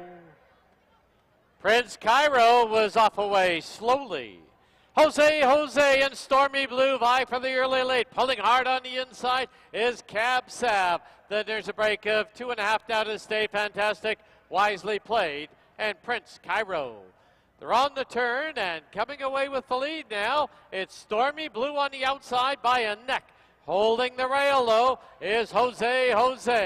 2.5 lengths back is Cab Sav. It's about 5 or 6 to Stay Fantastic. Wisely played. And the trailer, Prince Cairo. Opening quarter, a lively 22-3 as they go to the clubhouse turn. On the inside, Jose on the outside, Stormy Blue. Perfect spot now for Cab Sav in third. There's a break of 6 to Stay Fantastic. Wisely played. And 3.5 for the back to Prince Cairo. To the backstretch they go. The half, it was sprint time, 45-4. As they head down the backstretch, Jose from the rail and Stormy Blue on the outside. Their noses apart. It's 3 lengths back now to Cab Sav. Stay Fantastic has been given his cue, and he's closing ground. Wisely played, and the trailer, Prince Cairo. 6 furlongs in 1:11 flat. Midway on the turn with one move, Stay Fantastic has inhaled the leaders and has now taken command. Stormy Blue, Jose and Wisely played. Off the turn into the stretch, and Stay Fantastic comes home with a 1.5 length lead. On the inside, Stormy Blue. Wisely played, trying to get involved late. Stay Fantastic. Here's Wisely played moving in. Stay Fantastic to win it. Wisely played second, Stormy Blue and Prince Cairo.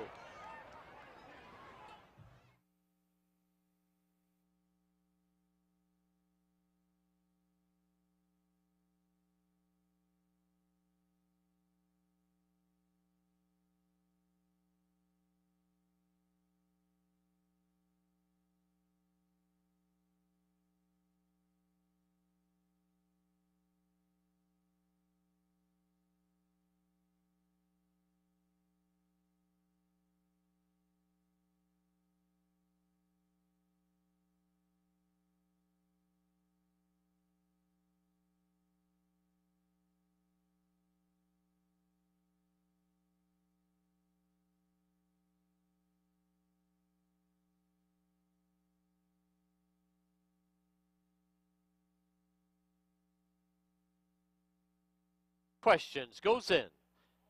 7 in. They're at the post. There they go. Crypto Money, Ask Me No Questions. Also moving through, there's Jersey's Image. Ehrlich gets away now on the outside. Also, we have Jock Talk and the trailer, Better Tone. They're on the turn, and Ask Me No Questions leads it now by 2. Logical Al gets away in second. It's racing along in third, Jersey's Image. Length and a half back is Crypto Money. On his outside is Ehrlich.